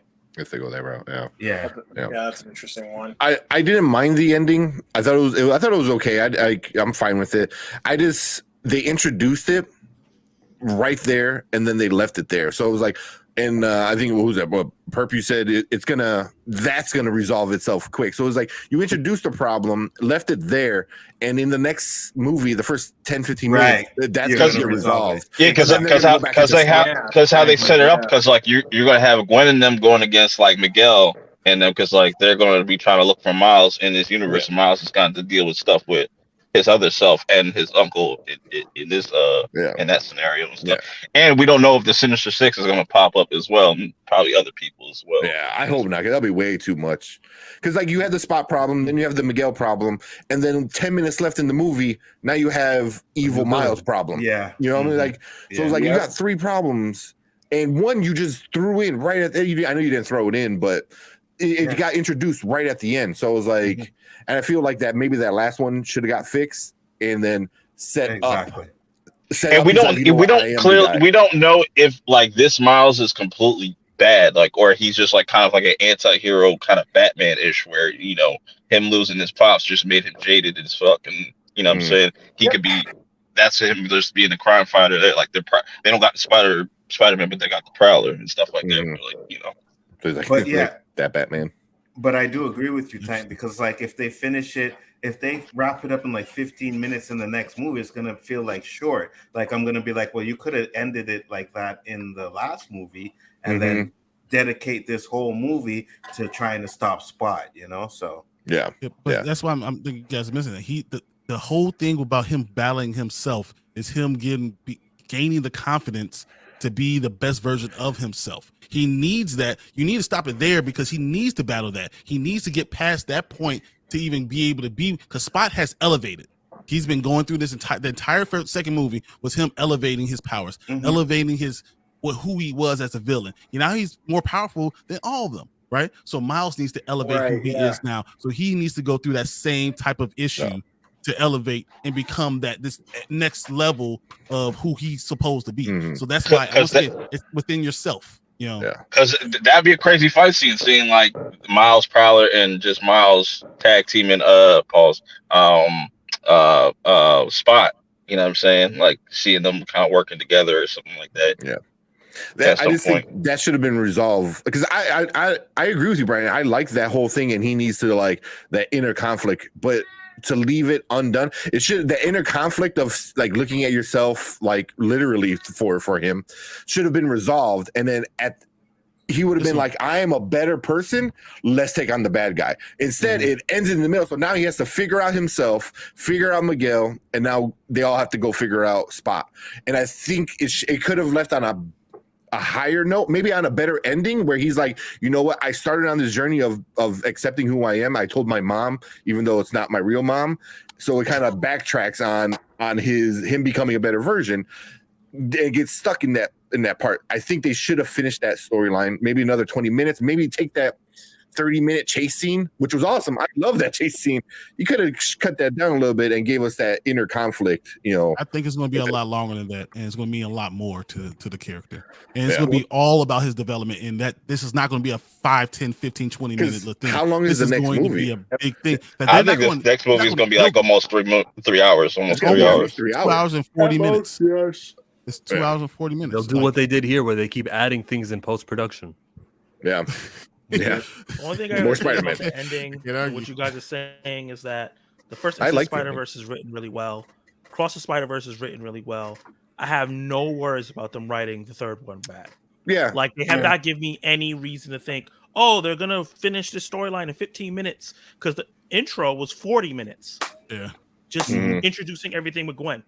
And then we were off to the races, and we still got so much story after that. So the writers have given me no reason to go like, yeah, they're not going to execute this right, because like, what have they done in these two movies to show that they're not going to execute Miles' story with Prowler and then tie it into because everything was tied in. They did all the stuff with Gwen, with her father, and you're like, oh, they're just showing us Gwen's backstory, but it actually ties into Miles' story about him needing to have someone die for the canon events to happen, because her father didn't become a captain and he was supposed to die. So they even little minute stuff like that, they tie into the story. It's just not there just to flesh out Gwen. It fleshes out Gwen, then ties back in. So I feel like Across the Spider-Verse, even if it's 2 hours and 40 minutes, I'll be strapped in and I'm gonna love the hell out of it. I mean, I think they're gonna do a great job with it. That's my only thing. I like the ending. I like the whole thing. Like I said, like if I got what I got, it was great. You know, I wouldn't mind. I wouldn't mind another like 20, 25 minutes to maybe just put out that. But I don't mind. Can't do it, man. That's too long for the kids. Yeah, I think now the beyond the Spider-Verse, I think that has been around like the 2 hour 15-minute mark. Kids would probably just be like, "Mommy, I want to go home." Like, that happened in my theater. A kid was like around the final act when Miles started running to his house. Some kid was like, I want to go to sleep. Put him in a chokehold real quick. Go to sleep. Go to sleep. This is not for kids. Yeah, it's more money when it's a shorter movie. It's for the geeks. Yeah, I can see I can see teenagers. I gotta go do something. Everyone, peace. Hey, Chill. Chill. Thanks for coming in. Thank you. Appreciate it, man. Anybody watching live, go check out Chillmonger. His Saturday shows are the best. It's just sometimes everyone's on the same page, and there's sometimes like it's just everyone's just like different. Very very different opinion. So go check out Chill.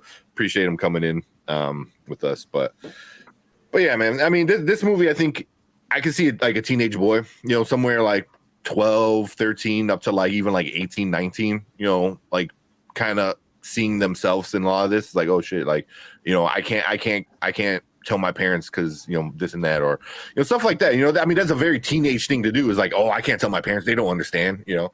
So, you know, I think definitely that, and then us nerds, us geeks, you know, enjoying stuff like this, you know, it's definitely made for that, for us. And it's been a while since, like, you know, I always say, like, yo, Western animation has been just trash, but then, like, you know, Into the Spider-Verse comes in and, like, you know, kind of breathe some like fresh air into it, and just we don't have to just stick with the same Pixar or like that kind of same-ish type of animation where now we get like Arcane, yeah, Puss in Boots. Put some boots, what I'm saying, and that's what the industry kind of needed, like right there. And like hopefully after this third one and stuff like that, more people get a little bit more creative with the animation. Mm-hmm. Right now, the two biggest opening weekends are both animated films: Mario Brothers, and then yep. That's crazy, And me growing up, I always loved cartoons. Me as a in my 20s, love cartoons, and Futurama, Simpsons, Ren and Stimpy. I watched like everything, I still do, like I usually watch a cartoon, right? or like it's either on YouTube or I'm watching like a cartoon, on something. So, and I always remember like my parents like, oh, I can't get into it, it's it. But I think it's starting to change now because you're able to tell maybe a larger story. You can get better graphics. You can just do more with animation, and that's why I always liked animation. Like Futurama, like you can't make that live action. It's gonna be kind of one. It won't look good. It'll just be kind of crappy, And then two is like you're able to get away with a lot more shit because what was that? It would look terrible in live action. Oh yeah, yeah. So you have to do certain things, especially like this like young adult kind of stuff to like very adult kind of stuff. Like animation, I think is a really good way to go. You can get I like that didn't like the movie. Do I know anybody who did it? There's a few. Yeah, my father actually didn't love the movie. He said it was very kiddie for him. But I said, it's coming from a man who's 65 years old, and he's looking at it as a psychologist, and he's psychoanalyzing it, as that type of person. But I understand. I can understand the points he made. As a 65-year-old man, you feel confident in who you are already, so you don't understand the journey of trying to find that confidence of a young man. So like, and that's why I think the writers knew that, and that's why they try to highlight this. Like, this is what he's trying to do. Every step he's trying to find even more confidence, because that's from the first movie, and he had to find confidence to be a hero. Now, can he be the best version of himself, which could be the best version of everyone? Can he now have the confidence to lead everyone? Like, he's trying to find the confidence to be the best version of yourself, and that's things that happen with teenagers and even young adults coming out of college. You have to have that, and you don't find that immediately. But for a 60-year-old man, that if you're not like into comic books, I can see not liking or not appreciating it as much as someone who's been through it, seen it, and had to go through it a couple times, and is not always as confident. Like, I just had kids. When you had kids, you never think you're doing the right thing. You always are less confident. But when someone who's had kids for 30 years, they're like, hey, F it, man, whatever. But so I can see like that disconnect a little bit, Yeah. Right, exactly. Yeah, my sister told me she didn't like it. And she said there was too much going on. And she said that she doesn't think that the movie holds on its own by itself without seeing a bunch of different other stuff. And that's why she didn't really get into it. Which I was like, okay, I get that. If you're not like a super fan of all this stuff, this might not be for you. My sister told me that, and I told her, you're no longer my sister. Banished. Banished. And now we only see each other on Christmas and Thanksgiving. Exactly. To the shadow realm. Yeah. But see, I thought the opposite, because it was like, my girlfriend doesn't know too much about Spider-Man. She actually doesn't like Peter Parker. She thinks like he's kind of just bland, and the story's been told before.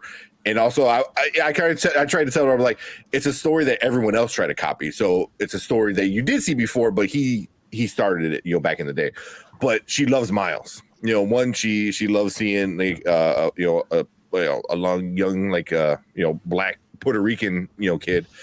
She's half Puerto Rican. So that alone, and his is more interesting, because he not only has to deal with all the other stuff, he also has to deal with being a minority.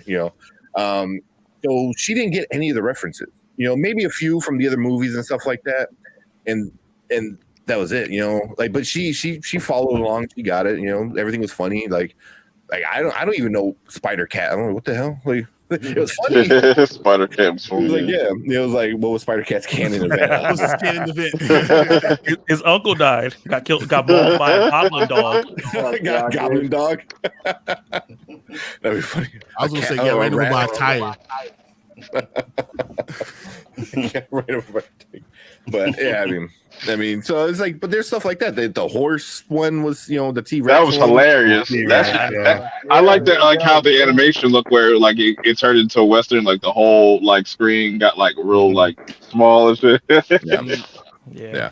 But yeah, I mean, but definitely, if you were a big fan, you can definitely enjoy all the little Easter eggs, all the little details.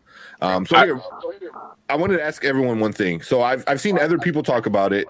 I noticed it as well, but I have my thoughts on why it was done that way. In the beginning, when she's playing the drums and she's talking about, I forgot what she was saying even, but it wasn't anything too important, but she was saying something. Was it hard to hear her? Was it hard to hear Gwen? When she was playing I tried to pick up on that the second time. I don't know if they like up the volume or something like that, but I think it was on purpose because we go to like what's his name, Hopi, where like Miles is kind of encased into that thing, and I think it was supposed to be like you're not supposed to be able to hear him because you're seeing it from like Miles' perspective in a way, and it was so. But some scenes did sound muffled, but I never had that big issue of like I couldn't hear this or I couldn't hear that. Yeah. Yep.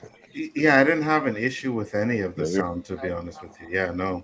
Because it was only in the beginning. I saw an IMAX. You didn't hear it? I did not either. Unfortunately, I had an issue with mine's. With like that scene. Anytime Spider-Punk spoke, and a couple other scenes where the music was just too loud, and the voices seemed like it would go down lower. And that makes things off. It makes things a little off. Yeah, for some reason. I saw it in RPX, so I don't know if that was because, but other people who saw it in like a regular screening told me they also had an issue with hearing certain stuff. So I don't know if it's certain screens or certain showings, but I know that they're working. Or maybe just that copy that got. They got sent around. See, I took it as in the beginning with her playing the drums and she's, having her inner monologue going. And that was the only scene I had it. As the drums got louder, it was harder to hear her. And I'm like, okay, because as soon as she they're like Gwen, and they yell at her, like it sounded crystal clear and everything was fine. I was like, oh, I wonder if it's like it's just all the chaos in her head. Yeah. It's in her head, so it's like the drums are like for her drowning out those bad thoughts and other thoughts and stuff like that. Why music for her was so important. So I'm like, okay, maybe that was a creative thing. And I saw other people talk about it too, and so I don't know. I want to find out, is it an actual issue or was it a creative thing? Because then if it was other parts too, like Zach said, where every time they play the music, but I didn't get it through that. Like for no, me, it's an issue. I guess we'll Bill Lord and whatever. They said that they're working on fixing it. Okay. Well, could have just rolled with it. Because I was about to say like we probably had to wait till like the digital Blu-rays to come out to see if it's like the actual problem with the movie itself or just the theater. Something they did, yeah. Yep. So real quick, just saying, I love that they added more Spanish content for Miles and his mom. Yeah, a lot. And then him getting a B in Spanish. I love that part. Him getting the B in Spanish. That was hilarious. Yeah, man. I know that stuff happened to somebody. My friend is Haitian, and she got like a B minus in French, and her mama almost beat her to death. Oh, beat the black off you! No.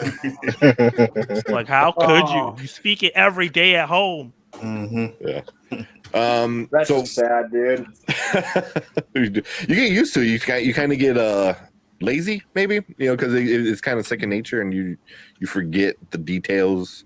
Because even like for me, for grammar and for English, Brian knows trying to pronounce some of these NFL player names. I was like, what? It's like, that's a little different because nobody speaks English properly. Yeah, well, that's true too. All the stupid rules. But the same thing goes with French. If you go to Haiti, you go to Senegal, they all they spell wolof. They speak more. Yeah, I mean it's all totally different. No one really speaks the book. So if you go to France and you are from Canada, they know you're from Canada. They know exactly what's going on. They hate our French. They hate Quebec French. France and them, they say we don't speak proper French. You're not the real one. No, no. Yeah, speaking's way different than writing grammar. Yeah, that's me. Luke, you have any bad things that you didn't like about it, or just one or two or anything? Maybe not hate it, but what you got? None. Brandon, did you think of anything yet, or you still can't think of anything, or just perfect? I can't think of anything that hasn't already been said, especially without sounding super nitpicky. Yeah. And if I did that, I'd probably sound like the CinemaSins guy who I can't stand. But well played. Yeah. I think that there, you know what, there were parts where I know that we mentioned the focus kind of jumped from Gwen to Miles to even to an extent to Miguel at certain points of the movie. I feel like as far as a protagonist goes, from time to time, until maybe the last 30 minutes of the movie where they brought it kind of full circle with Miles, it kind of felt kind of unfocused in terms of who the protagonist was at times. But other than that, I think that was like my main complaint. But like I said, they kind of brought it full circle, and I think things will feel a lot more complete when Beyond the Spider-Verse comes out at the beginning or early next year. So that's really the only thing that I could think of. At this point, I've already seen the movie 2 times, and any other complaints are like super minimal or super nitpicky. And I don't want to be that guy. One thing I love that I don't think we touched on it is I think like when they had the little comic book looking panels, I love that. And then when they had the little boxes at the end, you know what I mean, where it's like, oh, he says this or that. Yeah. I really like that. I really like that touch. The attention to detail is just crazy from like the animation, just to have this feel like a whole comic book thing just coming to life. Like it's really dope. Yeah, I love the expanded role for his mom. She was kind of window dressing in the first one. And I think the voice actress did an amazing job. And I have a question. Do you guys think she knows he's Spider-Man already? Yes. I think that he's going to tell them, and they're going to be like, or at least she's going to be like, I think she really? Mom always knows. Mom's always knows. I think the one that's definitely going to freak out more is his dad. Yeah. Because she said, I think he's Dominican. I mean, I think he's Puerto Rican. But like, there's nothing about Spider-Man Miles that make you think he's Puerto Rican. So I feel like she threw that out there. She knows it's him. That's I didn't even think about that. And then he was like, no, I think he's Dominican. That was great. Yeah, that was funny. Yes, for sure. Because I even like his fake. I was like, what Puerto Ricans and Dominicans. That's I like Miles' just like fake voice that he uses with his father. He sounds more like a New Yorker. He sounds more like a New Yorker. I was like, wow, that's funny. And I love that Gwen very clever too. Why is your voice so deep? They know you're a woman. Yeah, I love the fact too, and like when he's fighting Spot, like he's eating a beef patty. I was like, yo, that's such a New York thing. Like that's dope, man. That's so dope. He said, hey, yo, how much I owe you for this? He said, if you get him out of here, it's on the house. I was like, that's a good arc right there. Like, let me get a bacon, egg, and cheese the Aki way. Let him say that. Let's see. I'm gonna get into some of these comments because I've been kind of not. I've been trying to pop them up, but we've been kind of all over the place. Let's not neglect your fans. Yeah, Horror Geek. Gwen's world was incredible. I liked it. I know. Yeah. Didn't care for it, but I liked it. I loved it. I loved that it changed the emotions, like based on what was happening in the scene. That was amazing. Yeah, it was like it looked like a water, like was it like a watercolor, water paint. Yeah, watercolor painting and stuff, and just like that shit was fucking beautiful. I was like, wow, man, they really just went beyond and above, like with the animation and just all the different art styles. Like, I want a solo film for her now because how awesome that looks. Plus, it's so interesting, like Daredevil being a villain and working for Kingpin, and the twists they have on a lot of different characters there, I think would be interesting for people to discover for the first time. Like familiar characters you're familiar with, just being like different because that's how her world is. Yeah. I think that would be interesting. Yep. Yeah. I mean, you can go a lot of different ways after they do these three. I mean, you can Miguel can get his own story. Noir's getting his own. Noir is getting his own. Mm-hmm. You know, I know Silk is getting her own. yeah. And they kind of made a Silk joke in the movie. Did they? I don't. Well, he said, "Do you spit silk out of your butt?" And Oh he's like, yeah, yeah. because Silk's webs comes out of her body. So Yeah. I forgot about that one. That was funny. Then we have the Reed Dave show said Spider-Man that Karen Sony played was cool. Was that Spider-Man India? I think so. That was pretty cool one too. Yeah. Yeah, So, he was fun. Yeah. I love how he was just like, Pretty being funny. Spider-Man is awesome. I have no problems in the world. Yeah. And then everyone was about to die, and Miles made him. And he's talking about his beautiful hair and stuff. I was like, that was funny. Yeah. My beautiful hair. Yeah. I even liked his like wristband bangle thing. Was like he was like wobbling around, right? Like, and just using it as a weapon was pretty cool. All I heard was Deadpool. Every time I heard him talk, I was like, yeah, okay, Deadpool. This is going on. Yeah. He said Spider-Man 2099 was badass. He was cool. His Yoked design. He was awesome. He was awesome. When he almost bit that dude and stopped. That was I know. And they're looking at him like, really? You gonna do this right now? It's like, I'm a good guy. You sure? He said, Jorge said, I love Hobby. He was a true ally to Miles. So real quick, I forgot to bring it up. It was like when he first showed up, he was kind of not want to say an asshole. He was a little cocky, a little arrogant. You know, so part of me, I'm like, He was a lot. You know, yeah, okay. But yeah, he was just like, I'm like, because I remember Brian's like, oh, you're gonna love him, you're gonna love him. I'm like, I don't like him so far. And then instantly, in a heartbeat, I'm like, he's one of the best guys in this whole thing. Because then it all clicks. It's like why he was like grabbing shit when he was, back in the hub headquarters, whatever they were calling HQ. it. HQ, he was grabbing stuff, and then when he grabbed the Mayday, the baby, and is like, oh, you're pooping on the establishment. I was like, that was awesome.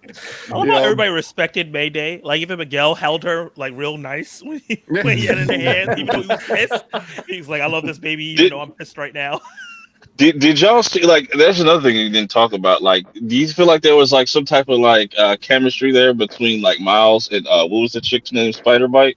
Like she was the Avatar. Maybe a little bit because Gwen pulled him away real fast. She's like, get over here. I was like, I know that move. I know that move real well. My wife does it all the time. Like, hey, get over here. You're not allowed to talk to her. Don't worry about that. So you had Hobby all over here saving us, joking around, talking about you on his couch. Wearing his shoes. About 2 seconds. Yeah. That is funny. And then D Stizzle said a favorite was Miles' Hobby. Miguel would have been in there, but the characterization was off. Really? Interesting. I don't know. I mean, it was a little different, but he was cool. Mm-hmm. Was his name Hobby or Hobie? And now I have it. Was it Hobby? I thought it was Hobie. Hobie. It was Hobie. Hobie. It's Hobie. I was like, why is Hobie? All right. See, this is what I was saying. What other names again? I just watched this the other day too. Because I love that Hobie stole stuff from Spider-Man Society to make his own watch and taught Miles how to free himself by using his palm. Yeah, that was also cool. too. I thought it was also that he was just like, I'm out. I quit. That was funny. Yeah, like a mic drop. Yeah, but even then, because like it went from cocky, he's like, "Hey, use the whole palm." But like he's like, "All right, jackass, like thanks for the advice, asshole," Yeah. And then he's like, "Oh, okay," and I was like, "Okay, that was good, a good switch up." I missed that little detail.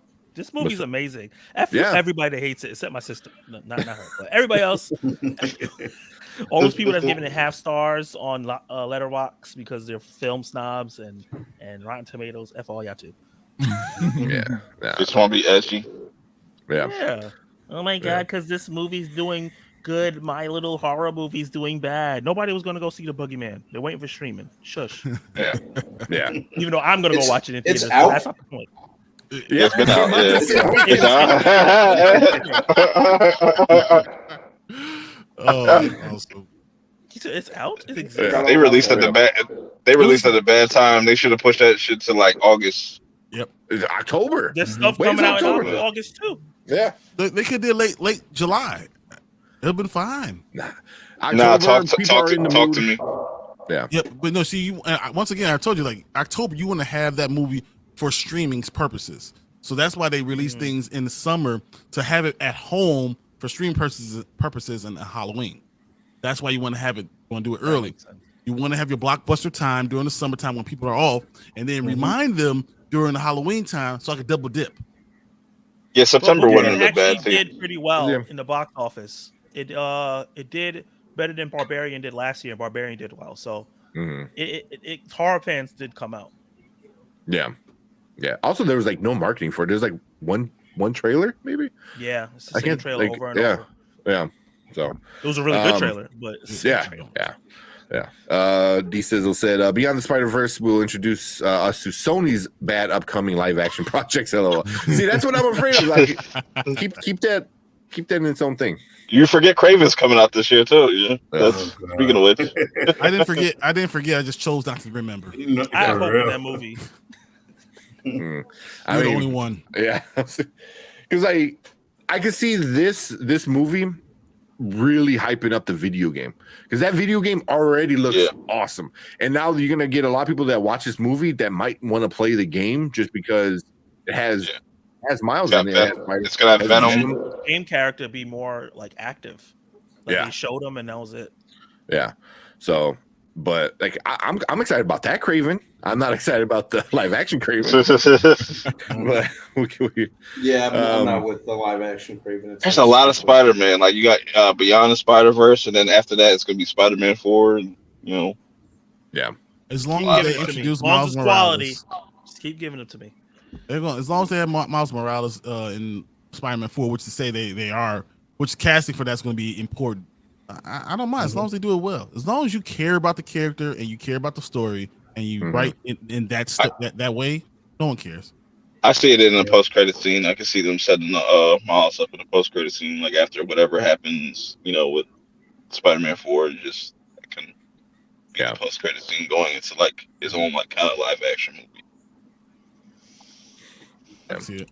Can you imagine this scene? We get to Secret Wars, and they're going all these different battle worlds, and you see Miles in his animated world, and he crosses over, and that's how they introduce the live action one. Like he comes into the live action from his world. That would be amazing. Go through a portal. That'd be cool. Are they gonna give him a new suit? They hinted at it, right? Didn't they say like, "Oh, what's up with your bleeding armpits?" Like, "Oh, we'll get you a better suit." Yeah, they did tear his suit up. They could. Yeah, and I got all beat up. So, what if it becomes like half Prowler, half Spider-Man kind of thing? Ooh. Like tribute to his uncle. But also the evil, Miles hooks him up. He goes, "Al, Honestly, I would like a little better." purple in his suit, like maybe like some little purple lining around the red. That would go well together. Yeah, cool. It kind of make him stand out a little bit too. For the purple. Yeah. Yeah. And then maybe some gloves that help him with the electricity control. Or if he has one of those gloves, like that'd be crazy. He'd be super OP. Like He'd be super OP. Shooting lightning bolts. Yeah. But the Reed Dave show said, I think it's the mom. He thinks the mom's gonna die. I don't think either parents die. That's what Horror Geek said. I don't think so. I hope not. I think that would defeat the purpose, but they all die. They all died, just everyone.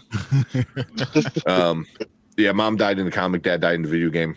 That's right, the dad did die in the video game. But they're both alive right now in the comics, so they are both in comic book right now. Yeah. If they do kill one of the parents or the mom at this point, I wonder if it's the 42 mom. So the evil Miles mom. You know what I mean? Don't do that to evil Miles.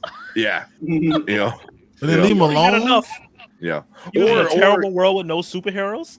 Yeah. Or what if he she's gonna die and Miles goes good Miles goes to save her, but then evil Miles is like, oh no, don't die for my mom. I'm gonna die for my mom. I don't know, man. I think they could do something. What if it's the exact opposite? So the Prowler's chasing Miles, right? And he shoots a lightning bolt at Miles or something like that, and Miles dodges it and it hits his mom. See, the cat didn't even like that. Whoa. Yeah, just leave the parents alone, man. I'm putting my money's on Gwen now. I think Gwen's gonna die because I think that'll hit more emotionally for the audience. They're doing a female spinoff. There's no way they could. But that could be like that could be like a prequel or like something that takes place before like Across the Spiderverse or just prequels. like. I'm tired of them. I don't want to see the past. Move forward. Yeah, exactly. The whole point, Miles will break canon for the better. Yeah, like Peter having Mayday and Gwen opening herself to friend and her dad no longer being captain. Yeah, yeah. So he's a canon break, right? I know Mayday. Let's break the canon. Yeah. What's the cat's canon event? Oh, yeah. Goblin dog, Maldazon. Or evil rat goblin. Oh, this is definitely gonna be a 4K cop. Oh yeah, it's already on Walmart. They already got the Steelbook up. No, they don't. And Best Buy. All right, I know what I'm doing after this. I was like, and we'll see you tomorrow. Like it's only been out for like 3 days at this point, right? And It's already in the top 10 pre-orders for video on demand. Wow. Yeah, that's good. Yeah, these last two films would have required an Endgame size budget for live action. Yeah. Just that train Spider-Man. Come on, man. This film right here, it would have been like $1 billion just to make it. Yeah, in $2 billion or something. Yeah. I had a kid clapping at every scene. It was funny, but it definitely annoyed some people. Yeah. But I feel like a movie like this, you kind of expect that excitement. There was a guy in front of me that just thought every joke was the funniest joke. Just like he's on one of those. I've seen those people. Yeah, and I feel like for me, it's like you can either be mad at it, you're like, oh, he ruined it, or be part of that enjoyment. You know what I mean? Like I enjoy it more because I see you enjoying it, and it's just like, you know, like you could build on it. So I don't know, that's how I see it. But yeah, every time he was just like laughing, thought everything was just hilarious, and it was high as hell. I hope not, because I think he was with his dad. They're all high. But I crowd clapped 3 times at the end of the first fighting scene because that shit was amazing. When Miles said, "I'm gonna do this on my own" and beat Miguel, and then the cliffhanger ended. Those are my 3. I love the cliffhanger ending because it had 2 of my favorite characters in that line: Spider-Man, Noir, and Spider-Punk. No, they're partners. We're gonna say Perp. Go ahead.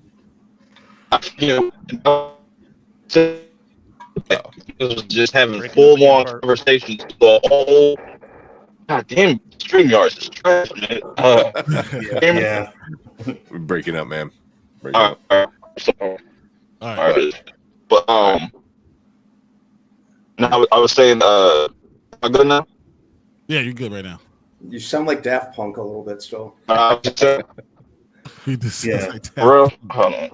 I'll be back. All right. We'll do that. We'll move on. Lord and Miller knows what they're doing, but the flip side Spider-Man 3 was trash. A massive studio interfered. Yeah, it was always a possibility. That's why I'm kind of afraid. You know, you can't be. Sony. You don't have to be because they already wrote it and it's already made. It's already kind of made. So. No, it's all the way made. It's already gone through post production. Like it's done. Everything is done for already for the next movie. So did the Flash and Aquaman. They changed that shit before it came out, so it's still possible. It's all good. I mean.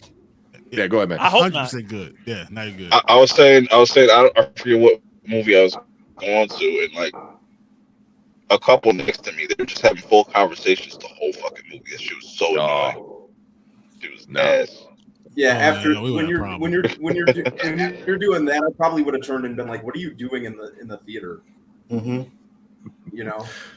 When I went to go see Glass Onion, someone was translating the movie to their girlfriend who didn't speak English. I said, "No, wait for Netflix, pieces of shit."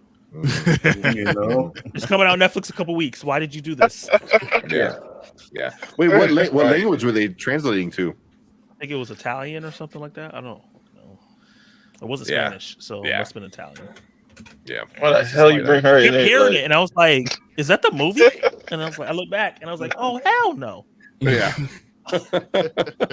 Just have Google Translate just keep running the whole time. Like, and get an earpiece, so Give I me- ain't gotta hear it. yeah.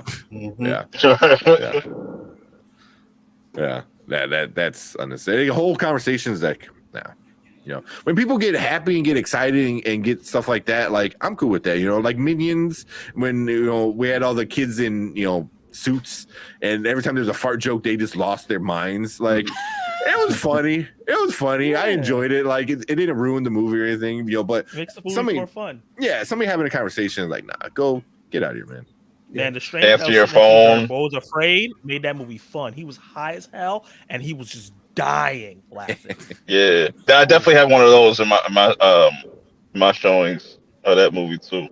But people they'll answer their whole phone. They don't even turn off they notifications and nothing like that. They answer their phone calls, take whole phone calls, and like, bro, there's a whole exit right there. Like, Yeah. I've had a Text problem like that doesn't- before, and I've had to stand up like, look, bro, you got like 3 seconds before I throw you down to the bottom of this thing. You don't mess with this movie for me, man. No. Yeah, I mean, threw my movie through the screen, see how tall you are. I'm like, oh, you're right. Like, I was gonna say there's very Sorry, few sir. people that actually I'm would, sorry. or you get the people to like turn around and like they wind up like looking at your chest and then they'll like look up. Like I'll sit back it's down. like, here, do you want my phone? You can take it. It's yours. What t-shirt said guns don't kill people, I do. Was that it's what, Billy Madison? Happy Gilmore. Happy Gilmore. Yeah. Happy Gilmore. The big goofy guy. Forgot what his name. Oh man, yeah. In a minute. I love that movie. Horror Geek said he was supposed to be Spider-Man, so I think Prowler Miles will be an anti-hero. I can see anti-hero. Yeah, I could see that. Yeah, I wouldn't mind that either. I want to see more super villains. The spot isn't enough for me. Interesting. I mean, he was a villain of the week. I think he was like in one of the cartoons or something like that. He was in a comic book. Yeah, he's an actual bad guy, but he was never a big bad guy. I like how his whole redesign after he absorbed everything and he didn't have any spots and then he became just a giant spot and everything was just all staticky around him. Did you guys notice that his art was never finished? Like you could see like the tracing lines on his hand, his body. Yeah. And they explained because he's not a finished, complete person anymore. I thought that was amazing. Yeah, especially when he was in that like that zone when he kicked his own butt inside himself. Yeah. And like you saw like the stencils on his shoulders and his face. I was like, that's cool. I like that. It just fit Great detail. better. Yeah. He said 616 Hobie Brown was the original Prowler. That I did not know. Mm-hmm. I did not know that either. That's cool. Wait, 616 what? Hobie what? Hobie was the original. Oh, okay. I did not know that. That's cool. I like that. They added everything all at once reference with the bagel billboard referring the title. Yeah. Even I wonder because remember when you looked at the bagel in the middle and shit like that, it was all fuzzy and it had this weird thing, and it kind of reminded me of the spot after he became like this ultimate multiverse being. Like don't stare at it. Yeah. Do you guys think we see symbiote Spider-Man in the next one? I wouldn't rule it out. I can see that could be like an in scene thing, like or mid credit thing, like something like that. You see the symbiote, but it maybe not because it'll be too redundant, just like the other Spider-Man. Like we want to be different than the Marvel Spider-Man. Yeah, and also he might be getting that in the Tom Holland one. That's the symbiote piece was left over, and then we're gonna get in the game. So yeah, they might not want to do that too. It might be like redundant too much. Yeah. Unless they do symbiote wars or something like that, and then everybody got a symbiote problem. I mean, we could do that. They did it in the comics. It was pretty fun. There's a multiversal symbiote vampire thingamajig. I don't know. Hey, I got all type of all the Venomverse. I got like all the Funko Pops. So yeah. I felt that they just wanted Gwen's backstory out of the way going into part 3. Yeah, I was like I said, everything that was tied with her because they did it a lot with Miguel, where Miguel was like, oh, don't do what I did and mess up the multiverse, you know what I mean? And then Gwen told him the same thing. Oh, don't mess up like I did and tell your parents, you know? So it's like everyone's telling him like, I messed up, so don't make the same mistake. But everyone's different, you know what I mean? And I think they forget about that, you know? So I have a negative now that I can think about. Super nitpick. Oh damn, the cat didn't like that. Shut up. How dare you? I feel like, and I remember Chris, I didn't realize it until I watched Chris Stuckman's review, and where he said like, I'm tired of these films having to catch up the casuals. Like there was so much explanation of like, this is my origin story, like, and we knew it already from the first film, and I hope that we can stop doing that. Like they did Miles' story again, I think twice maybe in this film, and then they kind of showed scenes that wasn't Into the Spider-Verse for Gwen, and I was just like, I already know, I remember all this. I've watched this movie 67 times. Just go. If someone watched this movie and didn't watch the first movie, that's their fault. But you have to remember that they make movies for normies. That's just what it is, and sometimes you know they have to bring those normal fans in, or they're not going to make money. So if it takes me having a 30-second rerun review and I can still get to see all the movies I want to see, I'm okay with it. You know, as long as it helps them get to wherever clip it needs to be for money wise, I'm all for it. Because as I said, want to make more. Wait, remember what Into the Spider-Verse almost made $400 million. So like if it's having this kind of start, I can see this movie making more. So I know when I say $600 or $700 million, it sounds like crazy, but I mean it made that $200 or $400 million before. So like it should get there. And everyone's gonna be like, wow, I can't believe we got there. But it's like, no, I mean that just only makes sense for a better movie. Because it's, don't get me wrong, Into the Spider-Verse was great. Across the Spider-Verse is a better movie. Yeah. As it should be. You know, I think it should make more money. Yeah. You know, and this third one should be even better than Across. You know, Beyond Spider-Verse should just destroy opening weekends. You know, I think it's gonna hype a lot of people up. And it's coming out on the climate though. Quick. Because the only reason I don't think it's gonna make so much is because of the international, like we talked I'm the opening weekend, like for you're talking about just beyond opening weekend. Because I don't know what else. That's what March is coming out, so I don't know what else is coming out then. But opening weekend, because if this got 120, I mean, does it become like one of the highest opening weekends for an animated film ever? You know, it will do 180. Yeah. So I don't know. We'll see. Hey, what's up, L? Hey, what's up, L? Hey. Here, we'll finish this up so we can get out of here. It's getting a little late. I watch enough British shows to understand was it Obi's well. Yeah. He there's some times I was like, huh? I don't like the British accents that much. I like that they put the slang on the bottom, like what it meant. Yeah, that was awesome. And then salty folks, keep your superheroes off my lawn. Yeah, the pre-order game has changed. Yeah, I'm getting it. But I didn't need it, but I get why refresh everyone's memory. Yeah. It is what it is. Yeah. Like Brian, I'm more with Brian. Like if everyone needs a 5 minute or not 5 minute, like like a 1 minute, 2 minute kind of thing, whatever. It didn't put me out of the movie, but Miles did do it like twice because he did it again towards the end. You know, and it was like the chase scene. But like I said, it's a nitpick. It's not like Yeah, he said that. You did from the beginning. I'm all for it. Yeah, but where does this movie rank for everyone for the year? And we'll end with that. Number one. Number one. It's easily my number one. Number one for sure. Wow. I'm going to create a new number scale so I could go a number higher than one. It's gonna be like a 1-star thing. It's gonna be higher, so I'm gonna put it higher just in case someone else comes in. 1 A+. Exactly. So, I don't know. There's that. here, one more question before we go. Yeah. Do you think any movie coming out can be better than this? Like, do you think? Let's say Flash. Do you think from Flash what I'm has hearing the about potential? Flash, it's amazing. Yeah. So it's possible, and it's live action. So maybe like just because they're able to pull it off live action, I might like it more. But also, Spider-Man is my favorite superhero, so I don't know. I might have a bias. Yeah. I feel you. Yeah. Okay. Yeah. D Sizzle said, yeah, number one, no question. Yeah. Yeah. But I can see Flash coming. I think who was it? K Dot. We need to get him on the show. K Dot showed. I don't need all that hate, K Dot. Facts. He doesn't like it.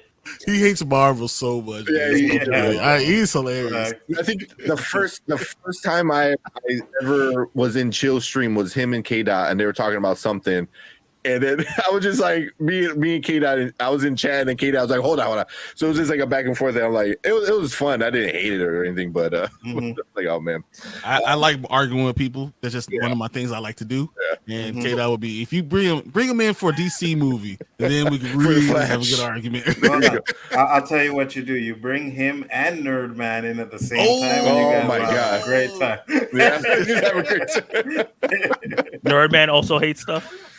Oh yeah, oh my God. Big time. Yeah, he's very picky on everything too. That's why it's fun when they're together and they're on their show. Usually, sometimes it's just them two and maybe another person, and them talking about like certain things, like trailers or movies and stuff. And I was like, it's fun, man. They get heated up and like angry.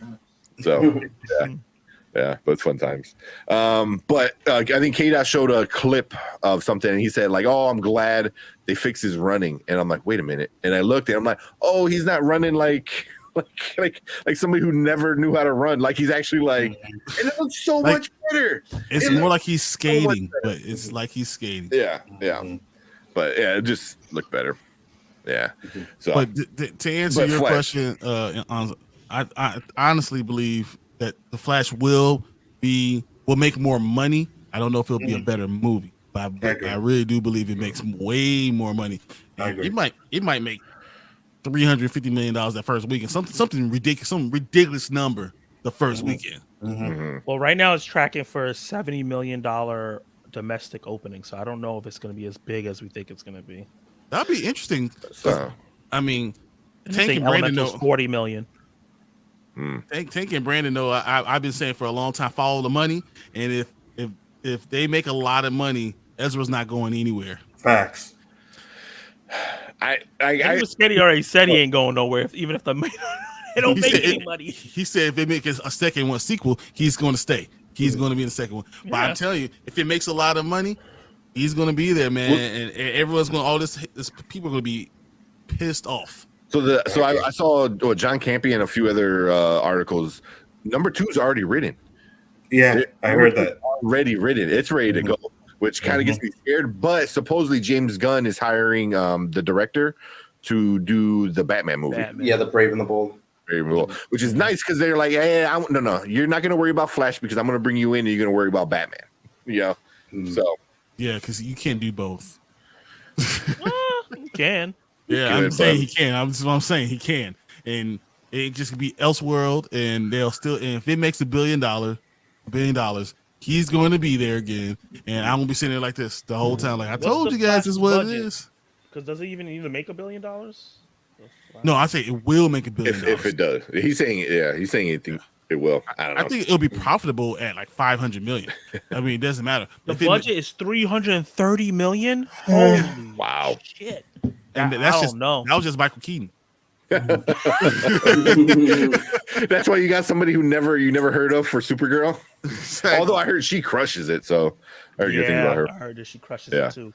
Yeah, and then you double cast. The fact that she says she asked Henry Cavill for permission, not permission, but like the grace. Yeah, I think it will be easier on her now. Yeah, but Ezra's in it, so nah. I don't blame you, man. I'm still debating whether to go see it or not. Yeah, I don't want to support that guy with my money. Yeah. Still debating. Once his court cases are done, that's when I'll start hammering on him. But since he's still in court, I'm not like gonna be going against him. Yeah. That video of him body slamming the woman to the ground was just. I was like, screw this guy. Yeah. There's a lot of other videos. There's a lot of video. There's a lot of video. I haven't watched them all. Well, I've watched like part of another one, and then that was it because it was kind of pissing me off. Y'all gotta send me these videos because I ain't know. If there's video evidence, I need. That's why I was like, you said last time, I was like, man, I'm just gonna be quiet over here. Oh, you just gonna let me just die on the hill on live? That's crazy. I'm not going to say things in front of everybody else. This is what we say. We talk about this outside. Just, this is off camera. Hey, I support you to the bitter end. I'm not like Spider-Man's friends. I ain't turning on you. We going down together, brother. Facts. Oh, I love how the mother was like, she don't even speak Spanish, and the father's like, I don't. Man, I'm afraid to show this one. I love Marvel, dislike and hate what Marvel Studios has been doing, and then hashtag recast the real T'Challa. So just between the five of us, there's. I love that, but it's all right. I agree, but I know I'm pretty sure these. I know Zach does. I think Anzo, you really don't like the recast thing either, right?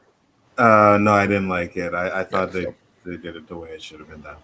Yeah, so but that's a whole nother video, man. We're not gonna be here 2 hours, guys. We're not doing that now. Yeah, that is, we need chill. We need Planet Fanatics in. Like you need all the big hitters and everyone in there. Man. So, but man, I think that's it. I know it's super late for Zach. I don't know what time it is. Everyone else, Zach is like, it's normal. No, it's not normal. He is 12:40 for him. I'm surprised he's still awake. Oh yeah, it's 12:40 I already know for me what you too. guys Really? on stream. Yeah. I'm gonna be sleeping for 3 hours that next day. Well, then you got your live stream tomorrow, and you go for like 3 hours by yourself. We'll see if people show up. People show up. Right? I'll be there. Bring the questions. Bring the questions. Yeah. But cool. Yeah. So I'm gonna shout out to all the other people that were with us. Chillmonger was with us. Appreciate you. So make sure you go check out Chillmonger. The Perp Minded. Make sure you go check out Perp. Luke Ponto. Make sure you go check him out. Thank you guys. And then we got 400. Anzo. Yeah, that's right. Yeah, he's doing his 400. He just hit 400. Zach just hit 500. So he just hit 500. He was like, by the end of the year, I won't be at 500. I was like, dude. I said by June you're gonna be at 500. I said that in March, and look at the man now. Let's get the man to. Let's give him the 600, 700, and then to 1,000. Let's get this monetized. Let's do this, guys. Yeah, you're going. And then so go check out Zach's. Away from 900. I know, man. Yeah. I don't know what YouTube is doing. Like, nah, we're not promoting you anymore. We're slowing you down. Yeah, like you're going too fast. So make sure you go check out Zach Attacks, and then we got Bigger Ford Entertainment with Anzo. Make sure you go check. You guys are like what 1,500? No, what 13? No, subscribe. 5,000. He's 5. Yeah, I was like, oh shit, yeah. I'm thinking who? Wait, what's the number? He's like 5,000. Yeah, like 5.1. Yeah. It was like 5.1K or something like that. Yeah. What's the name of the channel? I don't think I have you guys' channel. That's right here, Bigger Ford Entertainment on the bottom. Yeah. Most of my subs came from the verses, though. I was streaming those verses that were coming out. That's where I got most of my subs from. But yeah, I appreciate you guys having me on, man. It's always a pleasure to be here and chilling with you guys. Always great conversation. So thank you. Yeah, man. No, I appreciate you coming in, man. I know it was kind of a last minute thing. Me and Brian were like, "You want to do a panel?" I was like, "Okay." Let's do it. So luckily, man, everyone kind of came in, which was awesome. Mm-hmm. This is great because all the channels that I watched all came in today, and it was really great to talk about and hear you guys, opinions, because I like different opinions. Even if, that's Absolutely. Why I even like Chills, because I like hearing because he's combative. So I just like to hear those type of things. That's just what it is. That's why I just want to hear everyone's likes and dislikes. And then there's things that for me, like I see things, differently than everyone else will. So I mean, just I like hearing all the opinions. I think all opinions are welcome and should be, as long as you're not trying to hate, respectful or and stuff. Hate, as long as you're bringing hateful. the right stuff in, we should listen to all opinions, and they all matter. And it's cool because it helps you develop a good opinion about what the movie really is. And it's not just about us; it's about everybody. And overall, as you talk to everybody, this is a good movie, no matter what you say. This is a good movie. It's done well. It was cared for, and if you haven't seen it, go see it. Yeah. And I would definitely like to have you guys on one of my streams one of these days, man. So I'll send you guys a shout out whenever you're free. Come on. I'm in. Yeah. Brian's got more time. Brandon's got a little more time. I'm a little more. It's getting better. It's getting better. The baby's going to sleep early now. Like, literally, baby's going to sleep early now. He is the Peter B. Parker. That is literally who Tank is. That's what it should be. Well, now I got a new costume because I was going to be Zach Galifianakis with the baby. That was going to be one of my. I already bought the shirt. He has a shirt with the wolf pack and the big sun. Like, oh my god, little baby Carlos. I'm gonna do that, but now I think I'm gonna be Peter Parker, get the pink robe, Spider-Man spandex. Although he's a boy, not a girl, but I get the little onesie. I want the hat. My girlfriend looked at me. She goes, "We need that knit cap." I was like, "Okay." Yes. I love how I just pull it down. It's like a mask. Yeah. I just subbed to your channel, Zach. Oh, appreciate you. Awesome. No problem. Yeah, Zach is awesome. Every Tuesday he goes live. Zach goes every Tuesday. Zach does a great Throwback Thursdays and stuff. I mean, he does a lot of good content. I enjoy all of his stuff. So yeah. Thank you. I appreciate that. I think promoting me better than me. I think you were on Luke's show and you were saying something, and I'm like, oh yeah, he watches the throwback stuff and ruins my childhood. And you knew right away. I was like, no. Wait, which one was it? It was you, right? It was me, yeah. That's why you knew it. Because every time he's like, oh, I didn't quite like this movie. I was like, that's all I watched in 95 or 96 or whatever. I forgot what movie it was. I got so much shit for I think the last one or the one before that. Yeah. I mean, that's it. I mean, going back and looking at it, especially from somebody who'd never seen it. So now you're an adult. It's been probably decades at this point, so it changes. Nostalgia. Yeah. I'm scared about this Indiana Jones series. I think you might like it. Yeah. I mean, I don't know. Third one is number one, number two. I think Crystal Skull is awful, and I think this one is this will be the nail in the coffin for Indiana Jones. That's what's going to happen on June 30th. The only thing with the Dial of Destiny is that it went with cans, and cans are people who don't like Spider-Verse. So I'm not going to trust their opinion on this film because, like, if you don't like fucking Across the Spider-Verse, I can't bangs with you. Okay, you like Past Lives. I like that too. But but also, like this movie too. Exactly. But I think you'll like number one, number two. You really like. I still watch number one every so often. But number one, number two are legit classics. And even then, when they released, they were also like back in the day from like World War II Nazi, kind of stuff. So even when they came out, they weren't of that time. They weren't of the 80s. They were, from like, the 40s. So that'll be easier to watch because Well, like Clerks was like from the 90s, in the 90s. Everything was based around the 90s. So if you weren't in that time, it's kind of like, you're missing out on some stuff. But cool. Anything else, guys? Appreciate all you guys coming in a lot. Thanks to everybody. Thanks for everyone's opinions. Thanks, Brandon, for jumping on. Dressing up as Spider-Punk. That was pretty awesome. That you did 30 whole minutes with the mask on. A lot more like 3 minutes. I'm like, I gotta put him in the thumbnail with the mask on. Exactly. Yeah. There you go. So, but yeah, all you guys were great, and check out everyone's opinions. Everyone has their own thing out there, so just check this thing out. I mean, this is really good. Hope you guys enjoyed our stream, and. I want to love to do this again. I love doing it all the time. I love having everyone on at the same time. Yeah. I think Thursday we're gonna try something a little different. We're gonna do we're gonna try to get we're gonna get Derpy, Cineview, we're gonna get a few other people in, but we're gonna do things a little different. So it's not all at once, but we're gonna talk some more Spider-Man again on Thursday as well. We'll see how that goes. Yeah. So try something a little bit more different. Chill. More chill, little. Everyone kind of gets their voice heard, stuff like that. Because this is fun, but I think everyone needs to kind of know each other. So I think Luke was probably the newer one to our group, but yeah, I think he's good. He knows how to handle himself. Oh yeah, I was on his channel the other day. Yeah, go check that out too. Yeah. So I'll put links in the description. You go check everyone out and everyone's review, their solo reviews and stuff like that as well. But appreciate everyone. D Stizzle, you were in a bunch. Horror Geek. Who else we got? Cleves was in here. I don't even know who else was in here. We had L. We had interview Dave. The Reed Dave show. Anthony Price. Anthony Price is awesome. Anthony Price came from our sports show, so that's always fun when that crossover. Cineview, Brandon. Yeah. Brandon said he didn't see the movie yet, so he couldn't see it. But Brandon has a big family, so he hasn't had the time yet. So I'm sure he'll let us know when he sees it. Because I think he's got a newborn too. Yeah, he does.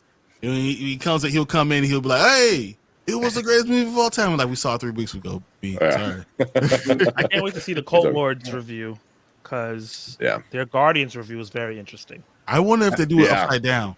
I think they should do the thing upside down. I want Dane upside down on the rope. I just want to say, man, I'm a big sports guy. If you guys ever want someone to come on and talk some sports, I'm down for that as well. Boy, you just said 2 words. Let's go. Yeah. Well, you in Canada, right? So you really don't see the NFL that much. Oh, all right. NFL is my favorite sport, bro. Oh shit. Okay, damn. Yeah. Steelers fan all the way, all day. All right. Our other channel, Dynasty Pylon, just did a little thing on the Steelers today. It was like talking about their team doing their playoff predictions and all that stuff. So that was another cool thing. So we still need help though. If you ever do basketball, I'm your guy. I want to. I want basketball too, for sure. Yeah. I like all of it. So that's the problem. Because every show that we do, that means that I'm going to be on. So I'm at one point in time. If we start a basketball one, I'm like, Brian, like you be a special guest every so often. You guys, because like here's our schedule for the entire Nerd Huddle network, which is all of us. So Monday, Thursday, it's Spoiler Kings. Tomorrow, me and Brian, Pan and Grizzly, then Dynasty Pylon, which is another sports thing. Which is also me. It's also Brian and 2 other guys. And then Sunday is our morning spike. We do that before kickoff, which is also Brian, and then me, and then the Dynasty Pylon guys. So, yeah. So I got a problem. It's comic books and being on YouTube, obviously. The hardest working man in YouTube. Hey, when I started, I was doing streams like this 3 hours every night because it was during the pandemic, right? All we did was streaming, man, every night till like 3 o'clock in the morning. Yeah, it ended up giving me insomnia, to be honest with you. No. I should have streamed more. I am, but I blame you, Tank. Yeah. No. Well, if you ever go back and watch when Brian first joined. He just had like a Black Panther poster behind him, and then that was it. And then now look at it. I have so much stuff I can't put it all on camera. It's terrible. His whole collection. Yeah. That was you had like super short. You weren't bald. No, I think you had like super short hair. I had a little fro. Now my hair is like. Yeah. It's not as long as Zach's, but it's pretty. I haven't cut it for 4.5 years now. So, man, this nice little old lady told me my hair was beautiful. I felt so good today. He's walking around flinging it back. Yep, stuff like that, right? Hit my mom in the face. Like you're in a Pantene commercial, right? Yeah. Maybe the memories of having hair, bro. The memories. I'll just tell my mom if my hairline ever gets back here, tell me so I can cut this shit off because I don't want to be that guy that has locks in the back of their head. Oh, I will cut my hair immediately. When I played football, that's when I had bald head the whole time. So easy. Oh man. All right, we gotta get out of here, man. Not with this BS. All right, appreciate it. All right, let's get out of here. Thanks, everyone. We will see you guys on Thursday. Make sure you go check out everyone that was on the panel. But thank you, guys. We are out of here. Thanks. Later. Thanks, guys. Later. Don't forget to like and subscribe. We out here.